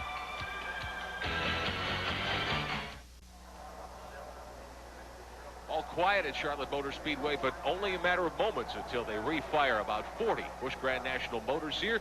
We pick up for the second half of today's All-Pro Auto Parts 300. Welcome back on WTBS. Good to have you with us today. Rick Benjamin here in the Stanley Pit Communications Center, welcoming Alan Kulwicki, who's the pole sitter for the Mellow Yellow 500 tomorrow here on TBS. Great run Wednesday night. Thank you very much. How did it all come about for you? Ran nearly 180 miles an hour here under the lights. Well, I'll tell you, that was a great lap. I really almost never thought we'd run that fast, at least not here at Charlotte with a stock car this year, but we hit it really right. The car just handled great. The engine ran good, and I think that's 3 of the last 4 races we put the Hooters Ford Thunderbird on the pole. It's super tough in the second half of the season. We're going to see now the rest of the starting lineup. You're up front with Kenny Schrader. Do you look for a tough race from him tomorrow? Oh, I think, you know, there's 20 guys that could win this race, and Kenny's certainly one of them. Behind that, there's Ernie Irvin and Mark Martin. They both qualified real well, and it's going to be a very competitive race. Now, you're in the point chase. You're in the top 5 here coming down to the wire. You're not as up front as Bill Elliott and Davey Allison are, but do you think you have a chance? We still have a chance. Mathematically, we do, and, you know, realistically, Bill's probably got to have one more misfortune for us to catch him, but there's 4 races left, and I think he's lost over 100 points in the last couple of races, so certainly a lot of things could happen in the 4 remaining races. We're not giving up yet. We're going to do our best to win a race or 2 the remainder of this year and finish off on a good note. Certainly hope you'll do that. Dale Earnhardt will start in row 6 tomorrow. He won here in the spring. Do you expect a good run on him? Oh, you can never count him out. You never know. He doesn't qualify that great a lot of times, but you can't count him out. He certainly could come back and win tomorrow. This has really been a Ford season. Davey, Bill, yourself in the top 5 in points. You've won the manufacturer's title. What does that mean to a race team? Well, you know, it feels good that we could help Ford win their first manufacturer's title in years, and they've got their program pretty well together. Their cylinder heads are pretty good, and that's helped us out a lot.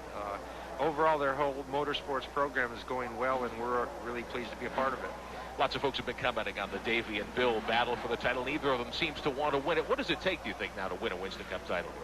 Well, I mean, you've got to be consistent. That's the biggest thing, and you know, Bill's faltered a little bit, but Davey and I haven't been real great the last couple of races either. We've been a little bit better, but if I was really on top of my game, I could have been right in there. But hopefully they'll start racing each other. Something will happen, and they'll look over their shoulder, and we'll be there. You'll be right in tune with that. We wish you the best tomorrow. Alan Kulwicki, the pole sitter for tomorrow's Mellow Yellow 500 here on TBS. Thanks, Alan. Best of luck to you. Thank you. And indeed, one of the guys that gave Ford that championship. First time since, what, 69? Leroy and Cale and all that crowd was storming around. Yeah, and I'm telling you, it's an accomplishment, too, with Alan owning his own race cars. I remember when he ran the ASA circuit, he moved down here and he got his own race cars.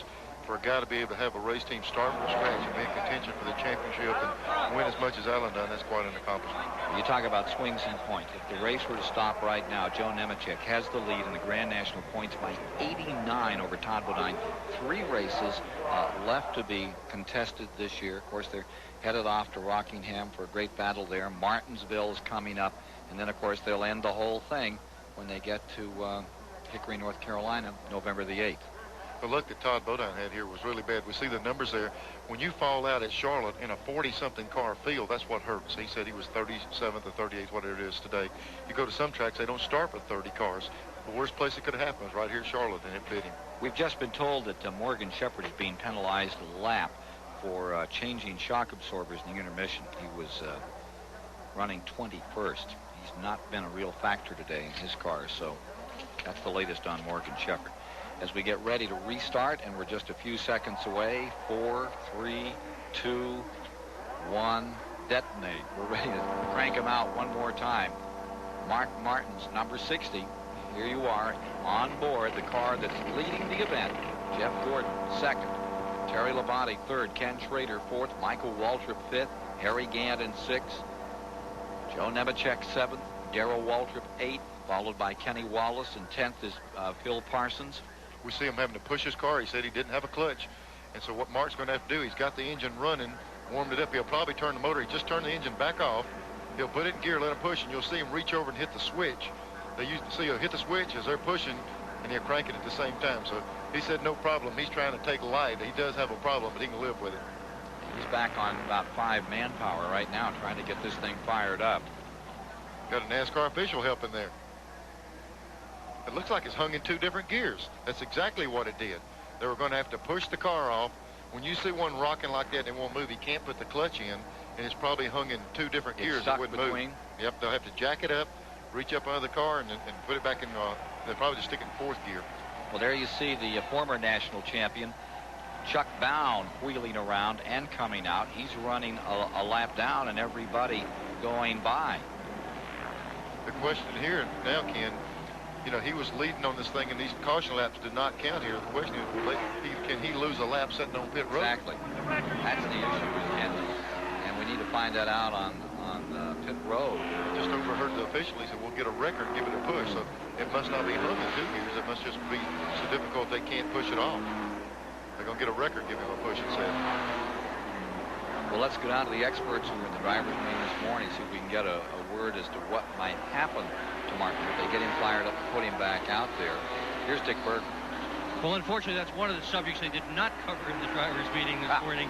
One of the things, he's off finally. Mark Martin has had such a tough time here. Recall in the spring, he led most of this event and got about to lap 92, and the engine wound up in a whole bunch of pieces. So finishing has been his tough deal here at Charlotte Motor Speedway. Well, he's not wasting any time finding his way back to the front of the field. Let me tell you, this is going to be a tricky deal. He's going to start from the very front of the field. But Fred has told me. And when you feed that thing into gear, you've got to get the engine RPM and the drivetrain at the same speed. He's going to be on the start of this race, and if you miss it, you almost got to restart over again. So you know, he's going to have to make sure he gets that thing in gear on the start. It's not as easy as Mark says. He's just real good at it. He was trying to deflect some of the problem for the moment. Everything's fine. You saw how fine it was as they tried to crank it up and bring it out. Yeah, but let me tell you, there's a lot of drivers around that would really let that bother. That they would say, man, my car won't do this, it won't do that. But Mark is positive-minded enough and looks far enough ahead. He said, let's get that thing behind us when we still win the race. Is that part of physical attitude, mental attitude, all that stuff? I mean, he is so into bodybuilding these days and getting his mind focused to overcome any problem. He's built about like Alan Kowicki. He has worked out so much. He's a tough-looking guy these days, and his thinking follows in that same direction. Yeah, but I think before, when he first came in here, he couldn't go 500 miles. He'd get tired. I think he's got his physical side so well prepared now that he puts that aside and mentally can concentrate exactly what he wants to do in that race car. Tell you what, gentlemen, the bottom line is why everybody pushed that car off. Speaking of Mark Martin's crew, if a wrecker came up and pushed it, they would have had to go to the rear of the field. So They did everything they possibly could to get that car started, and they started it in 3rd gear. So there you got it. Thank you, Randy. There are the leaders getting sorted out on a restart. Lap cars pulling up on the outside. Field getting ready for a start. Now they are already showing 103 complete. These are counting laps as we get ready to go once again with Mark Martin out in front, leading in 1st place. It's been a while since he's had a victory. 2nd is Jeff Gordon. Ford's 1st and 2nd. And in 3rd, it's Terry Labonte in that Oldsmobile. 4th is Ken Schrader in the Chevrolet. And 5th is Michael Waltrip, Pontiac. Here we are inside the car, Ken. We're going to see if he does have a problem with this shot here. We'll get a good opportunity to see him shift going up through the gears. Here are restarting. He was in second. He just put it up into third gear. There he goes. He's going to pull it back from third to fourth. Winding that little motor up down through there. Put it in fourth gear. He made the shift without a problem. He's clear. He is away. Chuck Bound up on the outside trying to get a lap back in car number 63, running 20.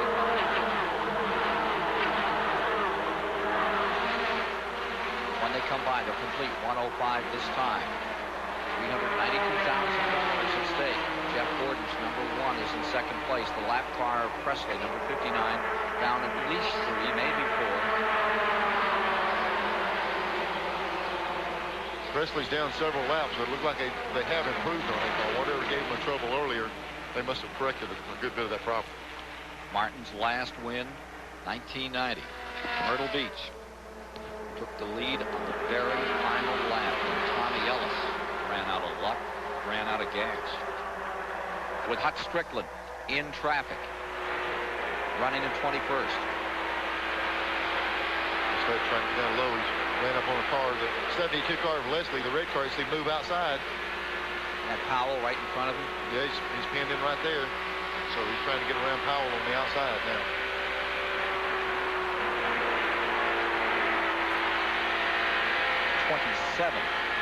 Spot he's in. 27. Correction. 27. He's got some running to do. Back up front. Here you see number 60. The Winn-Dixie car of Mark Martin with the advantage. Jeff Gordon lies second. He's drafting off the back of the former Grand National champion Chuck Bound. Yeah, Jeff Gordon's trying to get around Chuck Bound now. He's going to get back up in the second place there. He's in second, but he needs to clear this lap car. See if he can make a run on Martin. Jeff made a change on his car to try to make it better. We saw Mark Martin say they didn't change anything. They were pleased with. Here's Jeff Gordon getting under Chuck Bound right now. So they give him a clean shot at the leader. 1990 Grand National champion ease is over. Not been a good year for Chuck Bound. Still in there running strong, but not getting those wins like he did a year or two back. 18 cars to lead lap on board. Well, gentlemen, if you keep watching the temperature gauge in Hut Strickland's car from the in-car camera, you'll notice that it's going to go up here from time to time. That's because right before the halftime break, Hut radioed in and said the temperature's going way up on the car. They did have a little damage. They put about 2 rolls of duct tape on the front of the automobile. There's just one small hole for air to come in to keep that engine cool. So we'll keep an eye on Hut Strickland and see if that car overheats. Nothing overheating up in front. Mark Martin running smooth and fast. Small transmission problem, and here's Bobby Hillen bringing the 28 on pit road.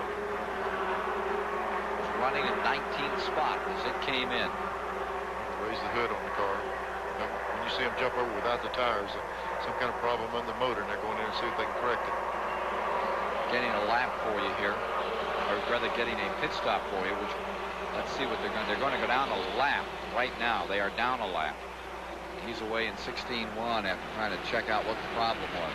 Usually when you have probably got a miss in the car and you raise the hood just to see if there's a plug wire, something real obvious that can be corrected. If not something just laying there that you can correct, you just send them on out to ride the race out. So they either found the plug wire, put it on, or they just gave up on it real quick, let it go.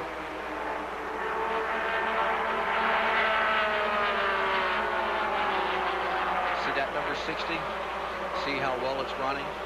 See how luck goes at Charlotte? He's just radioed into his crew. Thinks his battery is going bad. Well, let me tell you, a while ago when they tried to crank it, I was concerned. He tried to crank it with it in gear. You reach over and hit the starter button and let it pull itself off. And it wasn't capable of doing it. You can actually crank one of these cars with it in gear. Just hit the starter and it'll pull itself off and fire off. And he must have been a little weak on fire. And he can see it with the amp gauge just not coming back for him. The biggest thing that hurts in these motors is they have such high energy ignition systems in them. And when the ignition, the battery gets low, it doesn't fire right, the motor starts detonating a little bit or fouling plugs out, so he can feel it in the engine if he's starting to lose a little bit of electrical power. And guess who's catching up? Number 1, Gordon, is right there, the pole sitter. Eases up on Mark Martin. You you sense it in Jeff Gordon's voice a while ago when he talked to him? He said, Mark sure has run a long time today. Everybody knows that Mark's car has been real fast, and they question the reliability. And Jeff Gordon was even saying, hey, here's a big spin coming off the 4th turn. Right behind this, we've got cars coming through. That's Shauna Robinson going all the way around, does a 360. There is caution on the track. Tommy Houston made an evasive move down through the grass, kept it straight. Butch Miller went down pit road at about 140. He broke the speed limit, but he couldn't help it. He did the right thing. He would have collected her for sure. Shauna Robinson coming out of turn 4 got it loose and spun it around. So Mark Martin crossing the line here. Mark Martin. And everybody stepped off the throttle real quick with trouble up here in 4. You don't want to take any chances until you need to out here at the Charlotte Motor Speedway, and particularly when there's any note of incidents in turn 4. Let's take a look at what happened to number 25, Shauna Robinson. We see right here she's already turned around backwards coming off the 4th turn. And watch here, she's going to back up. Watch the 75 car right in the middle of smoke. He's going to turn down pit road. The blue and white car turns down pit road. Those 2 cars were the inside. He goes 6 cars right up through the grass. Shauna, excuse me, Shauna turns around, gets the car corrected, didn't get back out in traffic. Did a good job right there. There she is spinning all the way off the 4th turn. Lucky he didn't get up in the middle of that traffic. Back with more from the Charlotte Motor Speedway in a moment.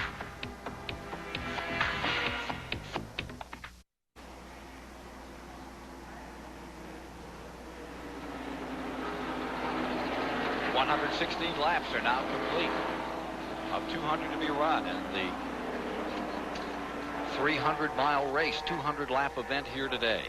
Mark Martin is first, Gordon second, Schrader third, Michael Waltrip fourth, followed by Terry Labonte, Darrell Waltrip, Phil Parsons back in 7th, and Harry Gant in 9th, Joe Nemechek in 10th, Bobby Labonte 11th, Kenny Wallace in 12th is Jimmy Spencer, 13th Tracy Leslie, and 14th is Resendez.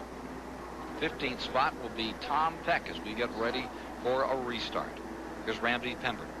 Well, we're down here in the 60 pit of Mark Martin, and they're really in a big dilemma as to whether or not to change the battery. Mark's losing power in the Winn-Dixie Ford, but the problem is it takes a lot more time to change the batteries in this car for some reason than it would a Winston Cup car.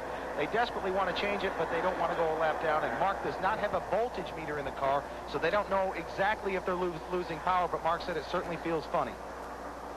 Well, I tell you, they've got the batteries in those things right in front of the left rear tires. And in a Winston Cup car, as many races they run, they try to get it where it's accessible. In this Busch car, they might not have as easy an access to get the battery out of the car, so he's probably just going to have to ride it out. 17 cars in the lead lap. Chuck Bound, 1 lap down, pulls up on the outside, the 18th position, hoping to get a clean shot to get his lap back here.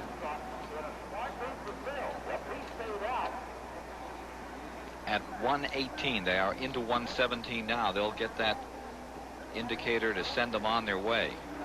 If you're just joining us, we've had 6 caution periods. A major crash in the first half of the race has entirely inverted the point standing battle. Todd Bodine, who came in here leading by 5, if the race were to finish now, trailed by about 89 points, crashed hard in turn 2 with Dale Jarrett. Both escaped unscathed.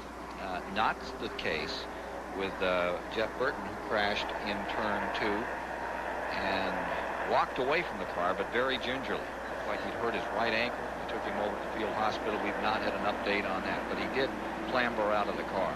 Well, here's Mark Martin in the Winn-Dixie number 60. Fords are running 1 and 2. Chevy out there in 3rd.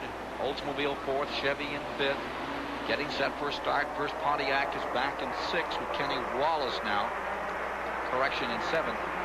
And as they come down, the number 60 can't get it ranked. Everybody getting around him.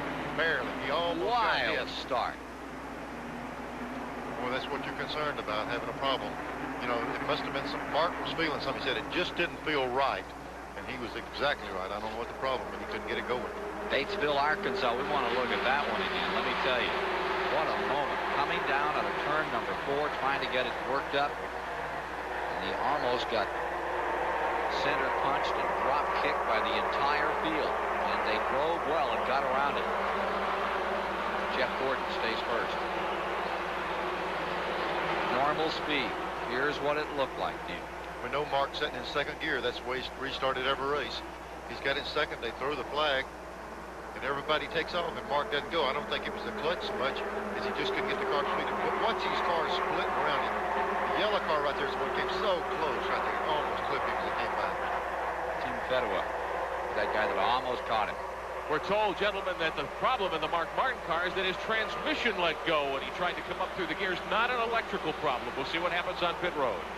Boy, that's a shame. You know, he's having to work it without a clutch, and he kind of jerked it in gear, and I guess the thing went out on him. And boy, as good as that car's running, Mark's going to be disheartened. On to pit road. 28, Bobby Hillin is just pulling back out. He's going a lap down. Here's the number 60, easing on in. Meanwhile, on the Speedway, battle for third, Terry Labonte, number 14, Waltrip 17. Nemechek getting back into this thing. Up in the second is Schrader.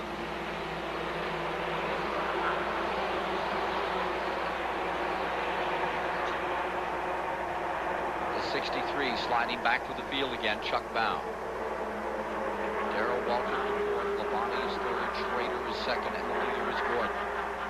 Joe Nemechek now to fifth. With the leader, Jeff Gordon, coming around to complete lap 122.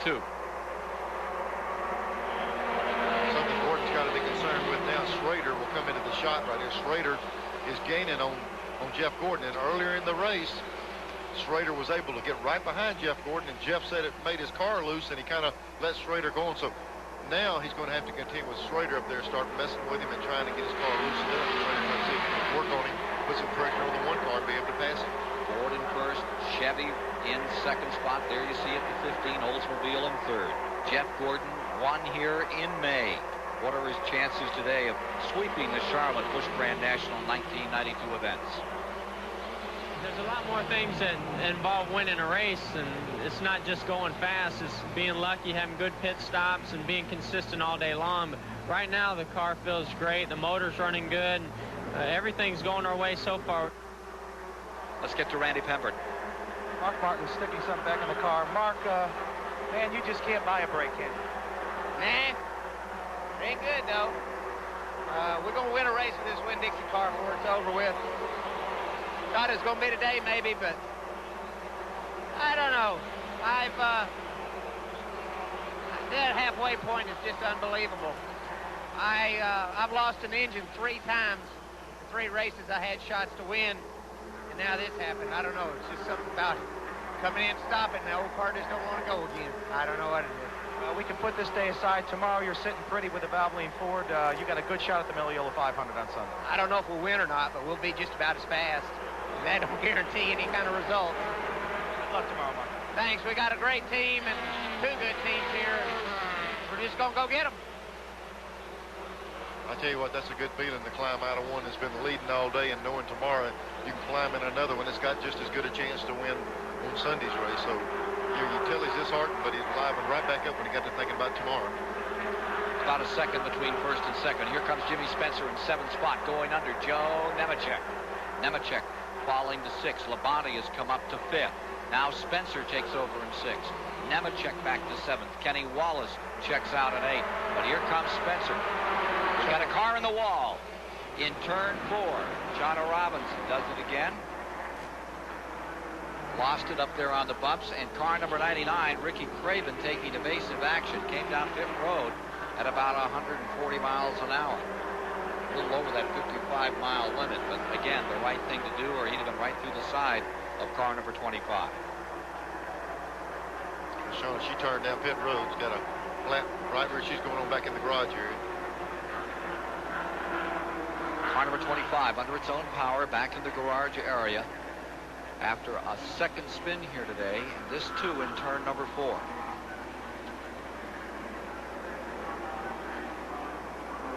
It's 2 spins virtually in the same place. Boy, she's lucky both times. This time I saw her when she looped the car. Luckily enough, it stayed on the bottom again. See if we can get a shot of here. She's already broken loose. Car's headed out to the outside wall. Backs right up against the wall, but watch the traffic coming by. Then she comes back across the track. Missed the traffic on that side. Then she turns the car back left and keeps it. Before, she did the same thing where it went back out. See that car go by? She'd let it get away from her up at the top of that track. She'd get hit again. Once she lost it, she held it to the inside. Running 25th. When it got loose up here in turn number 4 and brought out the 7th caution of the day. As far a total of 26 laps under caution. 10 cars have retired from the original 42 that started. For the moment, Jeff Gordon in the Baby Ruth car stays in the lead. And he's coming on pit road now. Jeff Gordon has led something like 1,000 laps this year. Here he is on pit road. Right behind him comes Schrader, staying out on the track. Chuck Bown hoping to get the shot at getting that lap back. And Hunt Strickland stays out. Jimmy Spencer's there. Parsons. We saw Labonte come in, didn't even do anything but fill it up with fuel. Here's Labonte. Look like he's going the same route. Just stick a little bit of gas in it and get back on the racetrack. Not even change the tires. Bobby Labonte back underway. Had that great year in 1991. They're pretty close to the point they can where they might be able to go the rest of the way. That's what they're looking at, trying to 128 of 200 laps complete on this mile-and-a-half track. See just about everybody down pit road. You see a couple of them put tires on, but most of the guys just took on fuel. We see Kenny Wallace, first car, we see the tires they just took off his car, so he did put tires on his.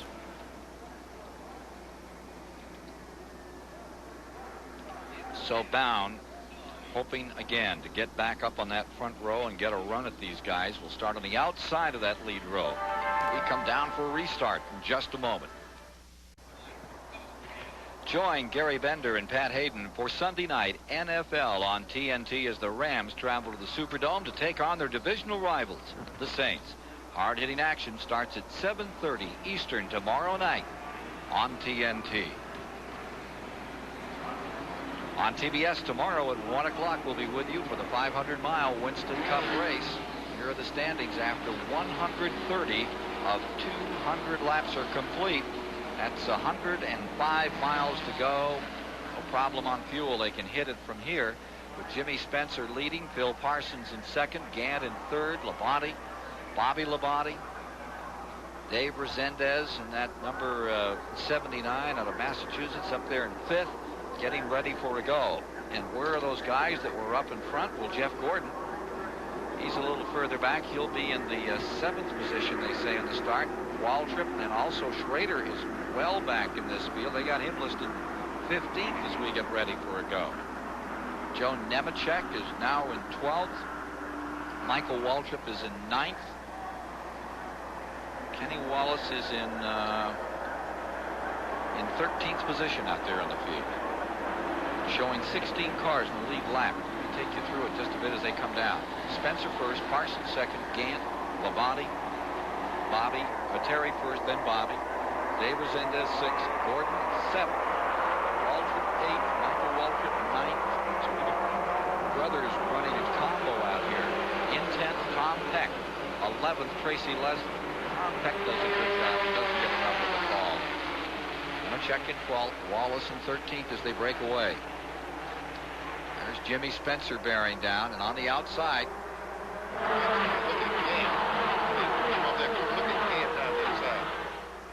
There he is. Here's Bound trying to find some way to get around. He stays out there. 63 hanging it up on the outside in turn 4, trying to get through.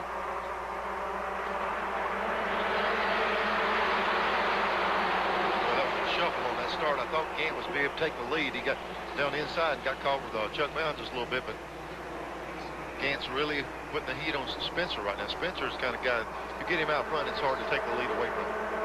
First and second down the back straightaway. Mr. Excitement, Jimmy Spencer, says having Winston Cup drivers in today's field makes for a better race. I enjoy racing against the Winston Cup drivers because they're going to push you to the limit no matter what. Whether you're leading the race or you're running 10th and you're racing them for 9th. It's that hard. And, you know, I think the one thing about the Winston Cup drivers, they're not out there to push or shove anybody. They're out there to do the best they can, what they got, and come home with a win if they can. Driving for Junie Donlevy in 1993 in Winston Cup again, Jimmy Spencer. Seems kind of unique, saying Spencer said take the Winston Cup driver, put him to the limit. He stays to the limit all the time. Look at Parsons staying right in there, hooked up real strong. And that number 7. That cool car trying to work under the first aid number 20. Jimmy Spencer in the lead, 1 car length advantage. And here comes Terry Labonte making it a foursome. Just back there in fifth. Those 6-cylinders sound like buzz saws down that back straightaway. They turn so much RPM on a big track like this. It's amazing they stay together. 170 mile per hour chainsaw dance coming down the main straightaway at Charlotte, and here comes Parsons on the inside getting beneath Harry Gant. It's Phil Parsons making a surprising move going into turn number 1. He's going to take second place away from Gant. And also coming up is the 14. Here's Terry Labonte on the inside of Gant. Let's go down and talk to that Terry Labonte pit. Ken, Terry Labonte can take an awful lot of pride in running in third spot at the moment. He started in 36, so it's a lot of cars to pass. But unlike the majority of competitors running up front today, Terry Labonte has done his own work. He's had his own wrenches in hand. This is his own car. He did his own setup, and he's doing his own driving. With his crew chief, Pete Wright. Pete, can you guys win this thing today? Yeah, the M&W Winter Chevrolet, you know, it's running awful good. He's stickled with it. We didn't make no changes during that little break. And all we did was put 4 tires on it. We're just going to have to, we done stopped and got our fuel and everything, so we're just going to have to get up there and scrounge with them and try to win this thing. And they have enough fuel to go all the way to the end, Ken. They don't need any more stops. Lead battle. Spencer there. Parsons has his eye on first place in car number 29. You know, at the top of the show, Phil Parsons said he wanted to kind of jumpstart his career, get it going again. He was in Winston Cup racing and all, and then he moved back. He's run some Busch stuff, and a win today certainly will give him a big boost. One lonely Grand National victory back in 1982 at Bristol, Tennessee. The Matchbox, Wayne Rose's Oldsmobile for Denver, North Carolina, and Detroit's Phil Parsons. Looking good. Here it comes, bottom of the racetrack, through there. Now let's see if it'll hold going into turn 1. Got it. Drove right on past Spencer. His car's worked well all day. He keeps working himself to the front. When I set of pit stops, he just put fuel in the car. Looks like he's in real good shape right now. From 15th position, Phil Parsons into the lead at lap 138.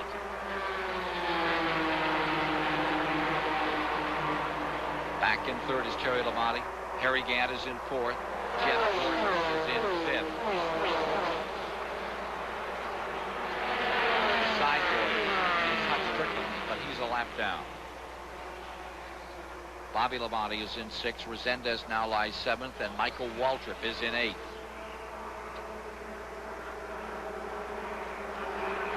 There's the interval between first and second. Spencer, number 20, is your second place car. And closing rapidly is car number 14. Here's Terry Labonte getting back in this one.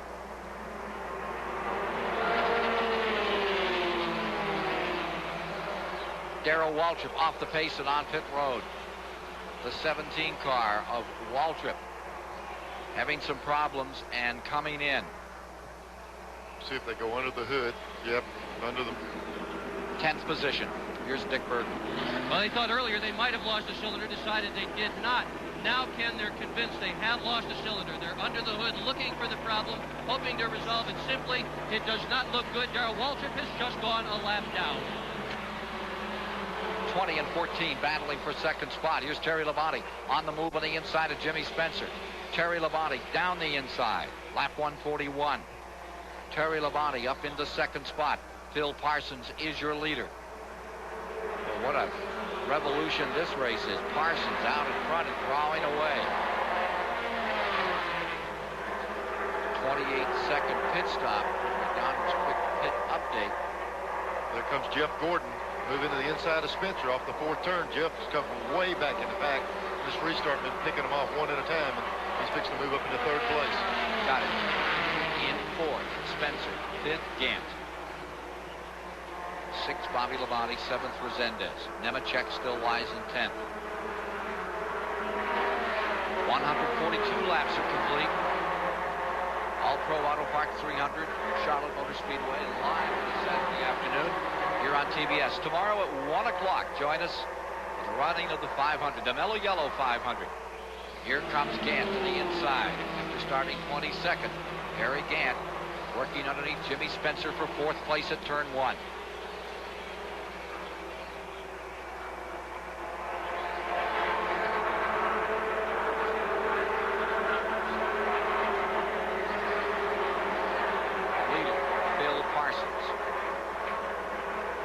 got himself a fair advantage at the present time. How about 1 4/10 of a second between the number 29 and the number 1, Parsons and Gordon. I think that's the key, Ken. The number 1 just went by Phil Parsons. Just drove away. He ran him down from 8 car lengths back. The 1 car of Jeff Gordon, no doubt, is the quickest thing on the track now. He's trying to reel in Phil, the lead car of Phil Parsons. I'm sorry, just One passed run the line. First to second is now just 1 second, so he is reeling him in. Oh yeah, it's just, boy, when you see it, it's just real obvious how fast he's winding him in. Here is Parsons leading the race by just about a second as he comes across, having completed 145 laps. The second place car is the number 1, Gordon. And here is Gordon, and you see that he's cut it down. It's like a half second now. Then it's Terry Labonte lying 3rd. Gant is in 4th. Bobby Labonte is in 5th. Michael Waltrip 6th. Jimmy Spencer lying 7th. Tracy Leslie 8th. Resendez, Schrader, Nemechek back to 11th. Kenny Wallace in 12th. Fine race for Parsons. And the first one he's led since 1984. Jeff Gordon crawling all over the back of the 29 car. Watch him turn that thing down. Watch this thing up the back straightaway. His car really got a lot of power. Oldsmobile on the outside, 4 to the inside, going to turn number 3. Gordon dives down into the bottom. He's got it. It's 21-year-old Jeff Gordon out of Pittsburgh, Indiana, taking the lead from Phil Parsons. Here they come down off that rocky turn number 4 where you dance that car through at 170 miles an hour. And it remains Jeff Gordon out in front, Phil Parsons in 2nd. Here's Labonte in 3rd spot. Harry Gant is in 4th. 147 laps now complete. Cars can make it on the fuel they have. Jeff Gordon out in front. He's not won since his triumph right here at Charlotte in May. He leads by 10 car lengths coming out of turn 4 this time by. Got him covered and pulling away, Neil. Yeah, you know, he won in Atlanta at the end of the season. He runs good on these big racetracks. This place in Atlanta, real similar. He's been real strong on these big racetracks. How good is he? How good is he? Yeah. He's making the right move. He's at 21 years old. It's hard to imagine somebody going into Winston Cup with the victories and the knowledge he has behind him. He's won in everything he's ever been in. And he started when he was 7 years old, 6 or 7 years old racing. So he's a 21-year-old veteran. The action continues. We come to 150 laps. 21-year-old Jeff Gordon out in front in the All-Pro Auto Parts 300. Darrell Waltrip on pit road.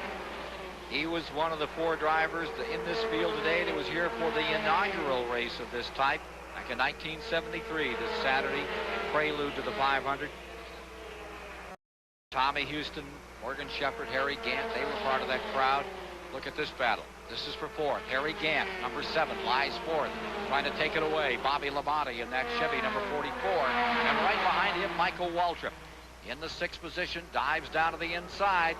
Here comes the 44, and Gant, you can see that car shudder for a moment. Slides up to the outside at about 170. Whoa! That's what we were talking about. This track's getting where the high speed the draft enters into it. You stick the nose up under a guy in front of you, you send him sailing and loosen Gant's car, and he has to chase it up the racetrack. Explain how that happens. You saw it, but you don't believe it. Well, the guy running along there is okay until someone gets directly behind you. That spoiler on the rear of the car, actually, that blade shoves the rear into the ground. When the other car drives up behind him, it's no different than a snowplow with a pile of snow in front of you, and then run bumper, you just shove the air up on the back of that guy. It lifts his car off the ground and in turn takes the air off the spoiler, and he's going for a ride. Invisible snow doing the job to Harry Gant there as 44 takes a position. Let's go to Rick Benjamin at the Stanley Tool Pit Communications Center. Well, Ken, we've talked about how young Jeff Gordon is doing quite a fine job here today, leading the All-Pro Auto Parts 300. We're here with another young driver who won a lot of races in big rig trucks some years ago. Shauna Robinson, good to have you here. A few handling problems today. A few handling problems. We were really pushing at the beginning of the race, really up into the halfway point when we stopped, and that was really when the car started feeling real good, and I could feel like I could really come out of the turns well. But, you know, it's a shame. The Polaroid high-definition film car was starting to run good, but we really have to put this behind us and look at Martinsville next week. You're part of an excellent team, the Don Beverly team, and you've got Poloroid now. Are you set for 93? We are set for 93. We announced it Thursday, and we're real happy to be connected with Polaroid Film and Don Beverly Racing. And, you know, it's going to be a growing period for me. I'm learning so much every race, and I think the consistency from running every race is going to come next year. She will be credited with 30th finishing position today. Shauna Robinson, car number 25. We have 158 laps now complete. We're showing 42 remaining. Neil Bonnet, I'm Ken Squire, top side. Down on pit road today, Rick Benjamin is in the pit control center. Dr. Dick Bergen, Randy Pemberton with us today. And there you see the leader, Jeff Gordon, number 1. And let's take a look at the story of the race, the Fram race story. If you're just joining us, Jeff Gordon was on the pole with a new record. He jumped out in front. Mark Martin took it away. Kenny Schrader got into it. Michael Waltrip had a very good run, led some laps. Jeff Gordon came back in that first half of the race. Then Martin grabbed the lead another time. Again, it was Jeff Gordon in that fight between the Fords. Then Jimmy Spencer jumped up in front of the first aid car. Then, after the halfway mark, Phil Parsons made a brilliant run, led some laps for the first time in years. And now, once again, Jeff Gordon is in command as we take a look at this Autolite race story from the Charlotte Motor Speedway. I tell you, these guys have really been clicking off some good laps right here. Jeff Gordon is stretching some stuff out on these guys, and I was hoping some of the changes that they made would get better, but they haven't been able to improve on their cars very much. Gordon's car just seems to be so dominant right now. There you see the story on cautions to date in this race and the number of laps that were expelled in each caution period. This is the guy who looks like he's going to clean house in Grand National racing at Charlotte. For the moment, it is Jeff Gordon out in front, and he's pulling away. You talked about how he had the field covered and was just going, I'm headed home, goodbye. 4 seconds now, Neil, between but the only thing I can say about that, Mark Martin's probably standing on top of his truck over watching this race and say, man, if I was out there, I'd be leading this thing. But that's just like they say, the fastest car doesn't always win. Let's find out how Jeff Gordon's car owner feels. There you see Phil Parsons running in that second spot. Car he's done all himself that's running so well. Jeff Gordon's car owner, how does he feel today? Dick Berggren can tell you. Well, Bill Davis, have you found it? I think so. We worked hard enough. You know, we got to give a call to the guys on the crew. They really worked hard this week. They really were focused on what we had to do, and have done a great job. We've got to thank Ray Everham. Came back and helped us this week, and it sure shows. This is the hardest working team in the Busch Grand National Garage, I believe, and I think it's showing up today. Ain't over till it's over, but he's looking awful good. Hey, Dick, ask him who the new driver is for next year. Who's going to get in there? Who's your new driver next year when you go to Winston Cup, Bill? Well, I sure like that 44 car, don't you? You got that, the 44 car, guys. That's Bobby Labonte. Remember, you heard it here first. And he's running 4th right now, just 3 spots back. And here is a battle between number 30, Michael Waltrip, for 5th position, and Harry Gant. And the number 14, Terry Labonte. That would be for 3rd. Michael Waltrip is in 3rd. Terry Labonte is in 4th. Todd Strickland back on pit road. 167 laps complete, 33 to go, just 49.5 miles here at the 1.5-mile Charlotte Motor Speedway, where it continues to be Jeff Gordon in car number 1 out in front. Let's get a Goodyear racing update right now. Here's Rick Benjamin. Well, Ken, it's certainly been a very busy day of racing here at the Charlotte Motor Speedway. Not only the All-Pro Auto Parts 300, but there was a big announcement made early today, maybe one of the worst-kept secrets in automobile racing. A new team forming to go into Winston Cup racing next year. This is the press conference earlier today. Junior Johnson, Hut Strickland, and the president of McDonald's, Mr. Ed Renzi. Junior Johnson introducing Hut. They brought out their new car for next year. This is how the McDonald's Ford will look next season. They also had Junior out there in a 1968 car that they had campaigned. With a company like that in NASCAR and the sport that we're in today, deal for them, and I know they can do a great deal for me and HUD. Those are the words of Junior Johnson here earlier today. That news conference at noontime today. Junior announcing that it indeed will be McDonald sponsoring his second Ford team next year. And Hud Strickland will take over as the driver. It's been talked about for quite a while, made reality here earlier today. 30 laps remain here this afternoon in the All-Pro Auto Parts 300 as Gordon leads Parsons, Labonte, Michael Waltrip, Terry Labonte, Harry Gant in 6th, Schrader in 7th, Tracy Leslie 8th, Joe Nemechek on a charge up to 9th, and Jimmy Spencer now lies 10th. You were talking about Junior driving that car earlier today, Ken. That brought back a lot of memories. We're listening to these 6-cylinders run now. Putt had that 358-inch motor. Junior had 427 cubic inches out there riding around. It sure sounded good on this racetrack. Take a look at number 29, Phil Parsons, coming by in 2nd spot. It's going to be a great day for him if that car hangs together in these last 29 laps now and brings him home. There you see Bobby Labonte, the number 44 in 3rd, and you heard Bill Davis said he sure liked the number 44. Behind him, Harry Gant is now in 6th. Now there's your leader, Gordon in 1st, and he's got himself a big, and we're just going to let the whole field run through. We've got a favorite out there, give you an idea of where they are. That's up in turn 4. They look so steady here, but when you see them from those onboard cameras, it looks like a handful. They look steady till something goes wrong, and then they get unsteady in a hurry, I promise you. Humpy Wheeler was saying about that 4th turn area, he said, you know, it's like a golf course. Every golf course has a bad green. That's some green. Yeah, I tell you that, but the rest of this place is manicured. I promise you that. What a racing facility we're in, and that's an area on that track. Everyone knows they need to do a little bit of work, and just as quick as they possibly can, I guarantee they'll correct that. Well, they're still trying to discover what it is, from springs or wells or something down there that keeps shifting that around. You saw Butch Miller, the 17th place car, getting lapped again by Jeff Gordon, who is now just a vacuum cleaning here, sucking up the field as he roars down to the end of this with 174 laps complete, this time by. Now there's Nemechek in the 87 running back in 9th, and his mission now is to try to find anybody that can give him a couple more points. Tracy Leslie would be the next victim if he can find him. Leslie, the former ARCA, Automobile Racing Club of America star, he's up there in 8th, just in front of Nemechek.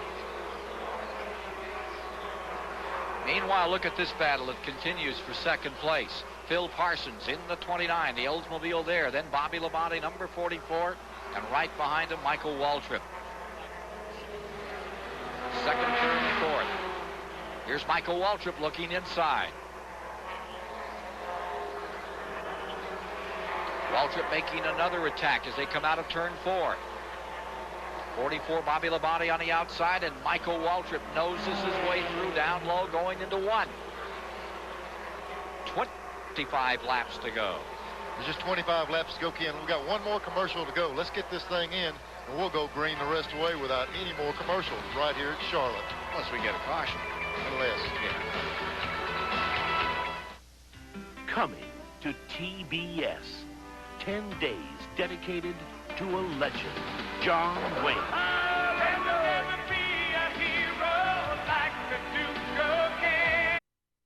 And by Max Race Cars. While they last, order the Deluxe 5th Anniversary Edition.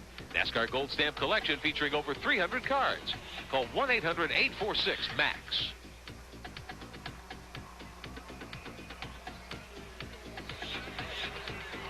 Joe Nemechek, who has been running so well, is now coming onto pit road.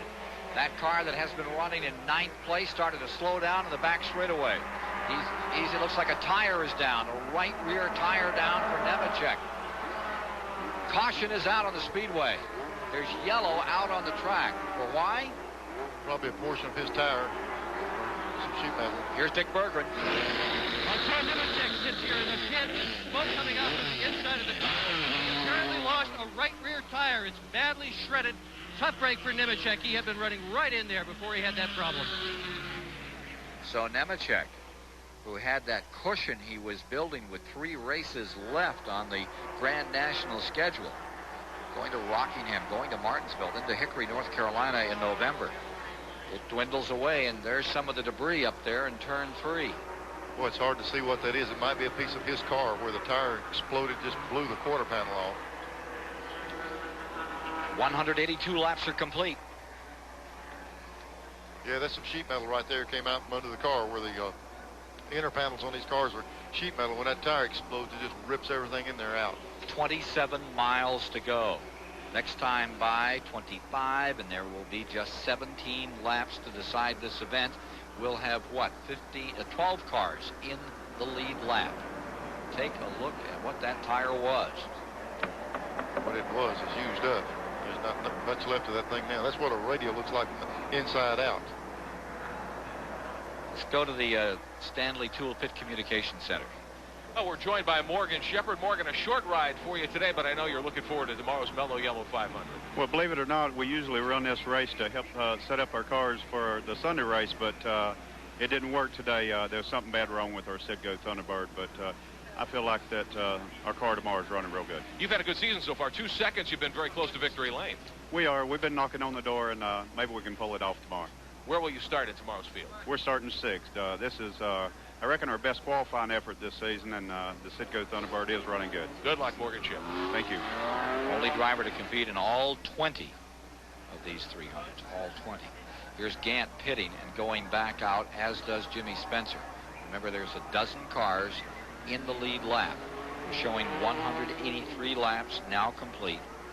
17 to go. I think we're a lap away from going back to green. Up in front will be Gordon.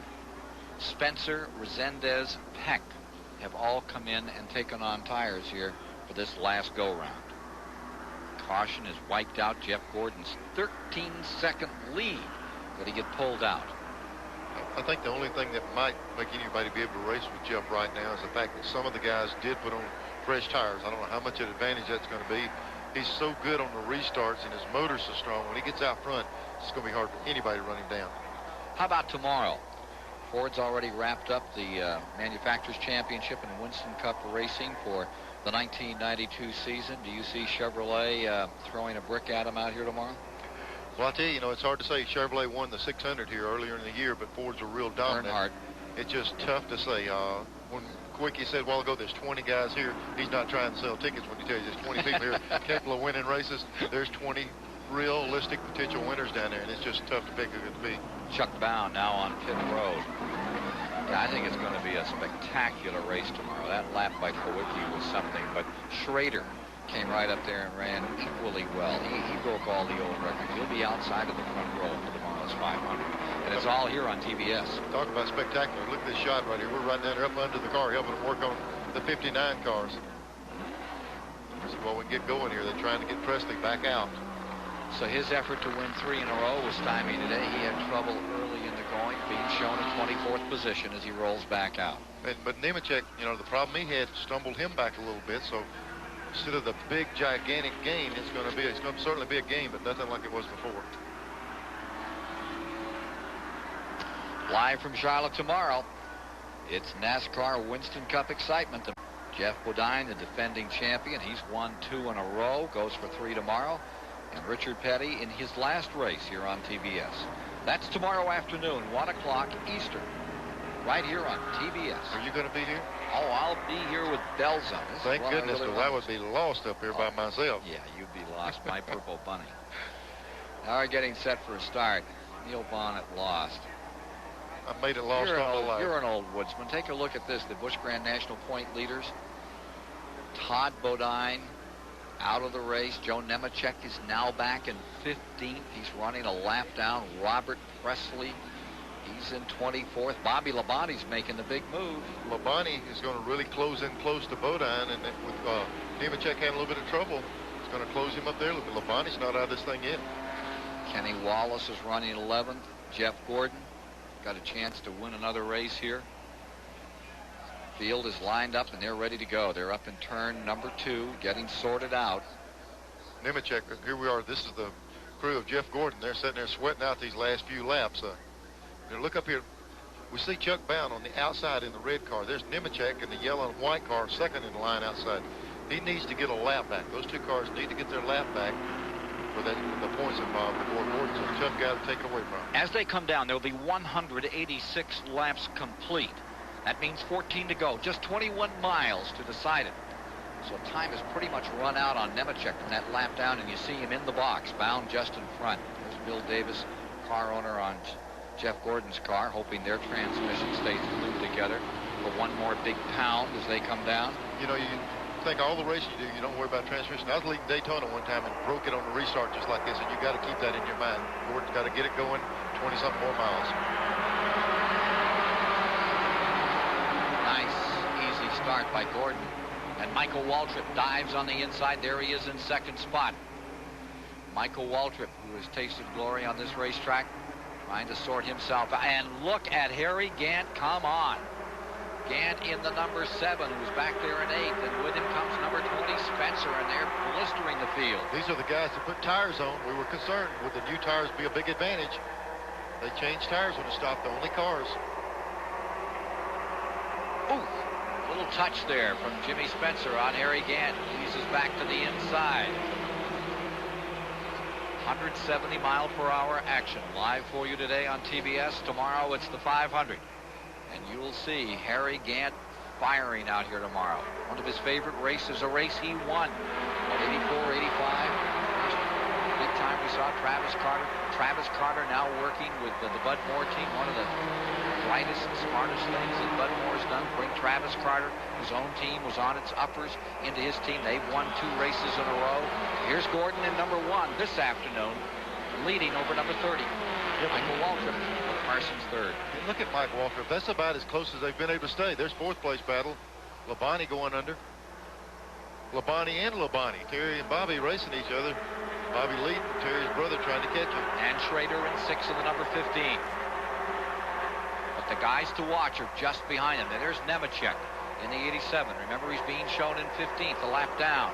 And then comes Gant in the 7 and Spencer in the 20. And on new rubber, they look like they've got this field where they want it. Just that time is running out for them. Gant now trails by 2 6/10 of a second with 11 laps to go. Back to the leaders. Again, the amazing thing to me is we haven't seen anyone be able to stay this close to Jeff Gordon as Mike Waltrip right now. Mike is staying with him. I don't know if Jeff pacing himself, taking care of it. I'll tell you what, Mike Waltrip is running as hard as anyone has all day. Ford first, Pontiac second. Oldsmobile third, Chevy fourth. Talk about a manufacturer mix. There go the Lamontis. Corpus Christi gang out here, 44 and 14 at it. Bobby Labonte having a tremendous run, national champion. Looks like he's headed for Winston Cup. Looks like he may be. And look at this. Here comes Jimmy Spencer on the outside in number 20. Gant down low in number 7. Into 7th goes Spencer. Back comes Gant. Jimmy got the car on the outside of Harry coming off the second turn. Was able to hold that position. He really got a lot of momentum down the back straightaway. The key is, can he hold it coming off the 2 over here? Here you see the laps to go on this 1.5 mile track. Up on the 24-degree banking. Back with the leaders again. And it's Gordon, followed by Waltrip. Parsons third, Bobby Labonte fourth, Terry Labonte fifth, Schrader sixth, Spencer 7th, Gant 8th. It'll be Kenny Wallace in 9th. Tommy Houston is 10th. Peck is in 11th, Resendez 12th, and 1 lap down. Chuck Bound is 13th, Nemechek to 14th. And all of a sudden, Jeff Gordon begins to drift back out in front, building up that lead. Gordon drawing away. Well, I tell you, it's a big question mark. Is Jeff really pulling that much, or did Mike just burn his car up running so hard trying to keep up with a car that's that fast on the racetrack? But whatever happened, they're separating just a little bit. But Mike could really make a run on it with like 5 to go. Parsons may have a handful in 3rd spot. Phil Parsons in number 29. And look at this. Here comes the 20 and the 7 getting underneath the lap car of Chuck Bound. Just wailing up through as they try to overcome those leaders. Here's Gant waving. Didn't see Harry throw his hand up. I'm going to move the outside lane where I can get a good sweeping entry into the corner right here. These drivers talk back and forth all day long to let the other guy know exactly what's going on. Or almost exactly. Spencer was able to get around Gant. Looks like he's going to have a better chance of running him down than Harry does. Will Parsons line 3rd. And right behind him comes Bobby Labonte. There is your 3rd place car. But all of a a sudden, his rear view mirror is full of car number 44. Bobby Labonte has been closing ground. In the last few laps, he's only, 3-4 car lengths back. 195 complete. We've got trouble up in turn 4. 3 cars crashing into the wall. 4 cars, solid crash by car number 47. That's Billy Stanbridge, who started way back in the field. Yellow is out on around the track. Leaders are coming back to the line. There you see Tom Peck's number 19 that have been running so well. Here come the leaders back to the side this. Ooh, right out in front of the leader comes Presley's car, darting through traffic and damaged automobiles. To the stripe comes number 1, Jeff Gordon, as it goes under yellow with Michael Waldrop in second. Got a bunch of cars in. There's Resendez, number 79, that has the whole front end stove in. They try to get down to the end of this one. 19 to 47 there. The 47 really backed into the 19 right in the driver's door. Had me concerned. He hit pretty hard right on the left front wheel. Hopefully stood at the driver's door. Tom Peck's number 19, which had been running in 12th position. The Resendez 79 got crashed. Kenny Wallace's number 36 and Billy Stanbridge involved. Stanbridge was running 18th at the time of that incident. Take a look at this. There is the 36 of Kenny Wallace. Let's take a look at replay. They were entering the third turn. Here we go. We picked them up. They're already sideways. A couple of cars. They start stacking up. Now watch the car sweep down off the banking here. Peck's car's going down to the inside. See the 47 come in. Backs right into the left front wheel and driver's door area. Then this Presley, Bob Presley, the back car pulled down and pulled up against the wall. Then it had him stop. He lost a lap. And of course, Tommy Houston's car was in there heavy duty too. Another angle. Looks like Houston's car breaking away. Looked like he got loose, got up into the 36 of Kenny Wallace. Kenny's car goes head first in the wall. We saw the damage. There comes Tom Peck. Like I say, Peck's going to come down off the wall. The 47 is going to come backing in here. Blue car right in the side. There's Presley locking it down, headed to the inside. Presley got it locked down.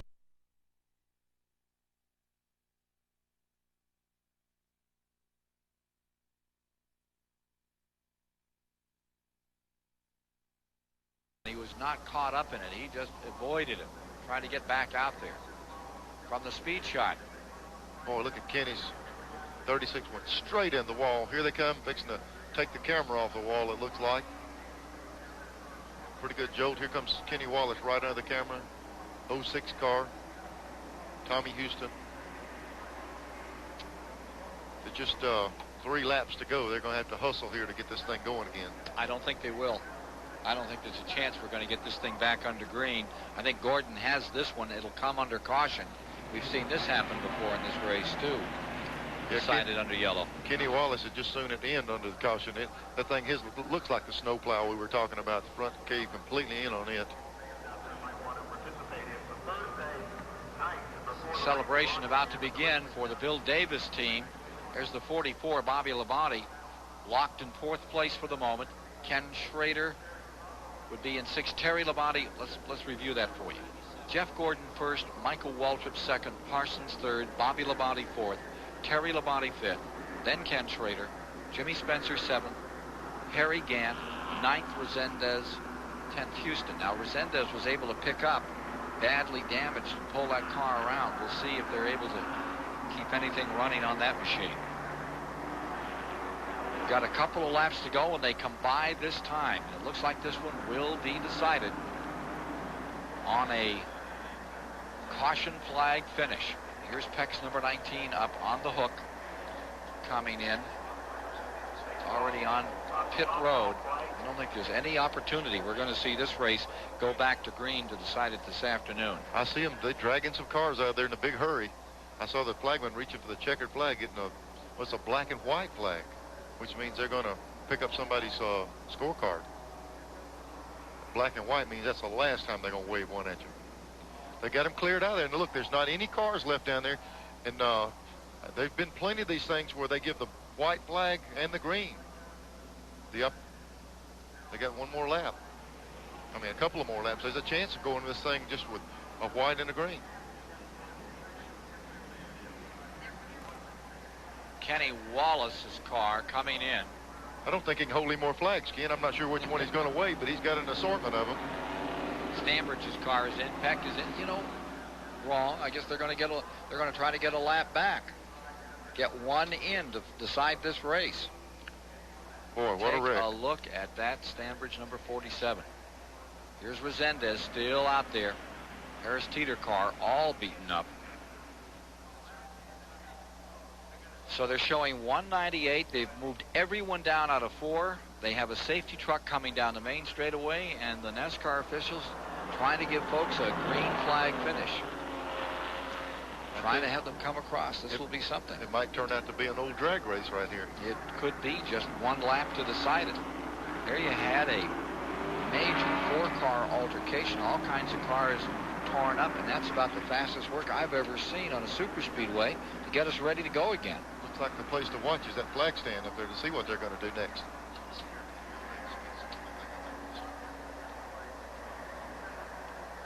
Field is coming around out of 3 and 4.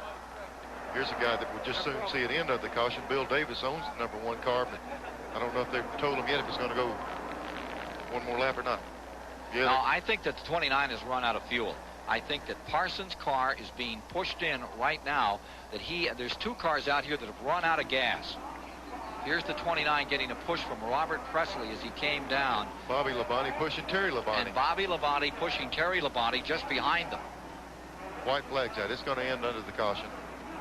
But the problem here, you got here, you can push anybody up until the last lap. You cannot push them after the white flag.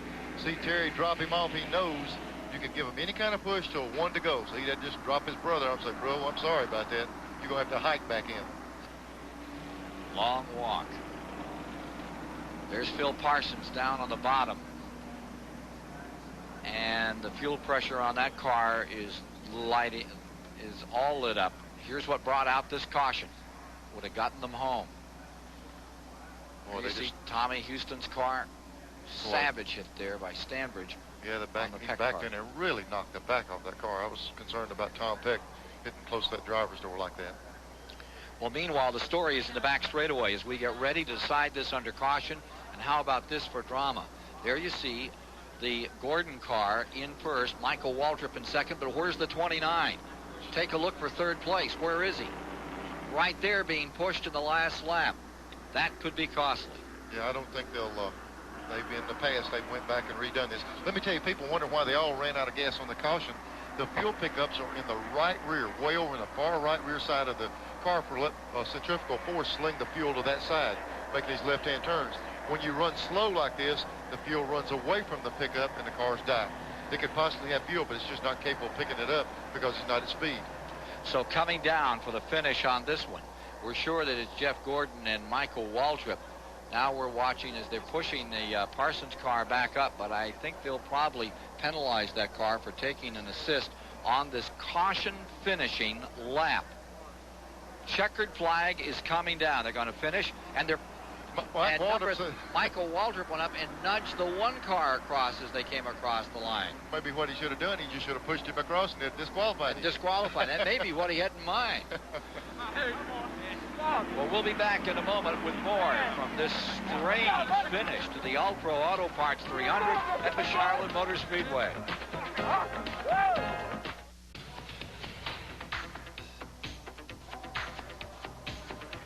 At the Charlotte Motor Speedway, for the 2nd time in 1992, it's Jeff Gordon in the winner's circle. Let's go join him now. Such a strong performance this afternoon, back in victory lane in Charlotte. How big a day is this for you? It's an unbelievable day. It's been a long time since we've been here, and the car was just incredible today. And you know, it's unfortunate that Mark fell out because he was definitely the one to contend with, but I think we had something for him at the end. You know, what we did to the car at the halfway point really, really worked. The car was really neutral, just unbelievable. I thought Michael was going to give us some fits there at the end, but I just can't say enough for this Baby Ruth Ford Thunderbird. The motor ran great, the car handled great, and I'd also just like to thank Ray Evernham for coming on board. And it obviously makes a difference when he's with us. It just adds that little extra bit, but we're thrilled to death. Ray hadn't been with him since his last victory here at Charlotte, but how about the end of the race with the caution flag and cars running out of gas? Were you worried? I was scared to death. You know, they said guys are running out of gas, and I didn't know what they were talking about. All of a sudden, mine started sputtering. I thought we were going to run out of gas, and just made it just enough. Got us all the way back here to victory circle. That's what's important. Gann and Spencer took on new tires at about lap 183. You chose to not do that. Any second thoughts? Did you feel them coming? We had second thoughts. We knew if we come in, they would stay out, and if we stayed out, some of them would come in. But we gambled. We had an awful good car, and I knew that there was 13 cars in the lead lap, and they were going to have to be pretty fast to get to us. But we just stayed real consistent. Car was excellent. I just can't say enough. So there's the winner for sure. It is Gordon for the second time this year. And for sure, it is Michael Waltrip in second. Unofficially, we have Bobby Labonte for third today and Terry Labonte in fourth. With more on the story on how this race finally came down to this unusual finish, let's go to Randy Pempert. Michael, heck of a run out there today. Just didn't have the time, and the caution laps hurt you at the end. Yeah, well, he was better than us all day. You know, he out-qualified us almost a second. So it says a whole lot for this Pennzoil crew to be able to get this car race ready and be able to make it interesting anyway. He just was a lot faster. Congratulate him. I think 4 or 5 years ago I ran second to another little 20-year-old. Rob Moroso beat me in this race, and I want to congratulate Jeff. He's got a bright future ahead of him. Hope we can be racing 20 years from now against each other. Again, I want to thank my crew that did a super job. All Pro Auto Parts for sponsoring the race, and Pennzoil for being behind us this year. It's been tough, but there's been a few bright spots which are real good to enjoy every now and then. Can you apply any of this for tomorrow's race, the Meliola 500? Yeah, you got to run low. I mean, you got to run low, and if you can make your car do that, you can be successful. If you start sliding up that hill down there, it won't work. And today our car was loose getting in. It's a characteristic of this car. We cannot get it tight getting in the corner. So that's why you saw me just letting off early and going right to the bottom and getting back in the gas, and that helped me today.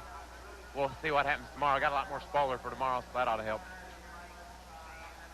We'll be back with more of the story of the All-Pro Auto Parts 300 on this Saturday afternoon in Charlotte, North Carolina, following these messages.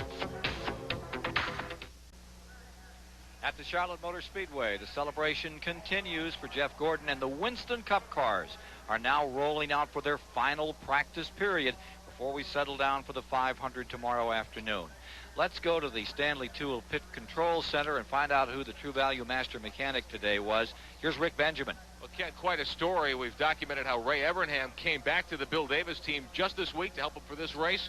Ray Evernham is the winner of the True Value Master Mechanic Award today because he helped Jeff Gordon find victory lane here at Charlotte Motor Speedway. Congratulations to Ray. One other note, we're told that Tom Peck, who took such a hard hit up in the fourth corner to set up that last caution period, treated and released at the Infield Care Center. Very safe race car and a good outcome to that for Tom Peck.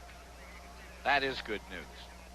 So everybody apparently comes out okay. Young Burton had an injury to his ankle, but we saw him walking away after a terrible crash up in turn number 4.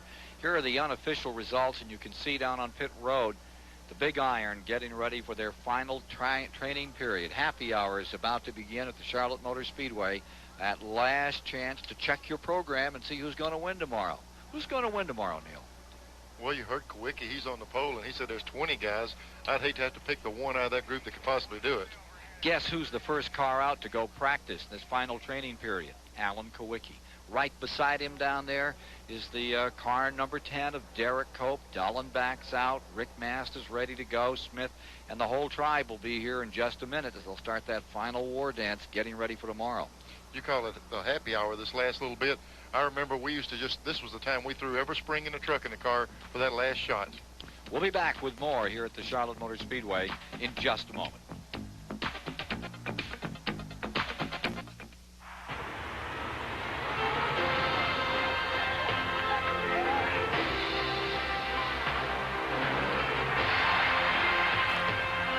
Everyone talks. A quick look at the Grand National points after this incredible afternoon of racing here at the Charlotte Motor Speedway. New man up on top. It'll be Joe Nemechek, then followed by Todd Bodine. Difference of 73.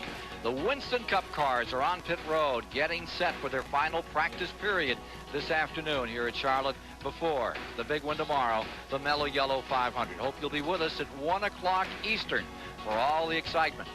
Neil Bonnet, Rick Benjamin, Dr. Dick Berger, and Randy Pemberton will all be with me, Ken Squire, to bring you the action at 1 Eastern.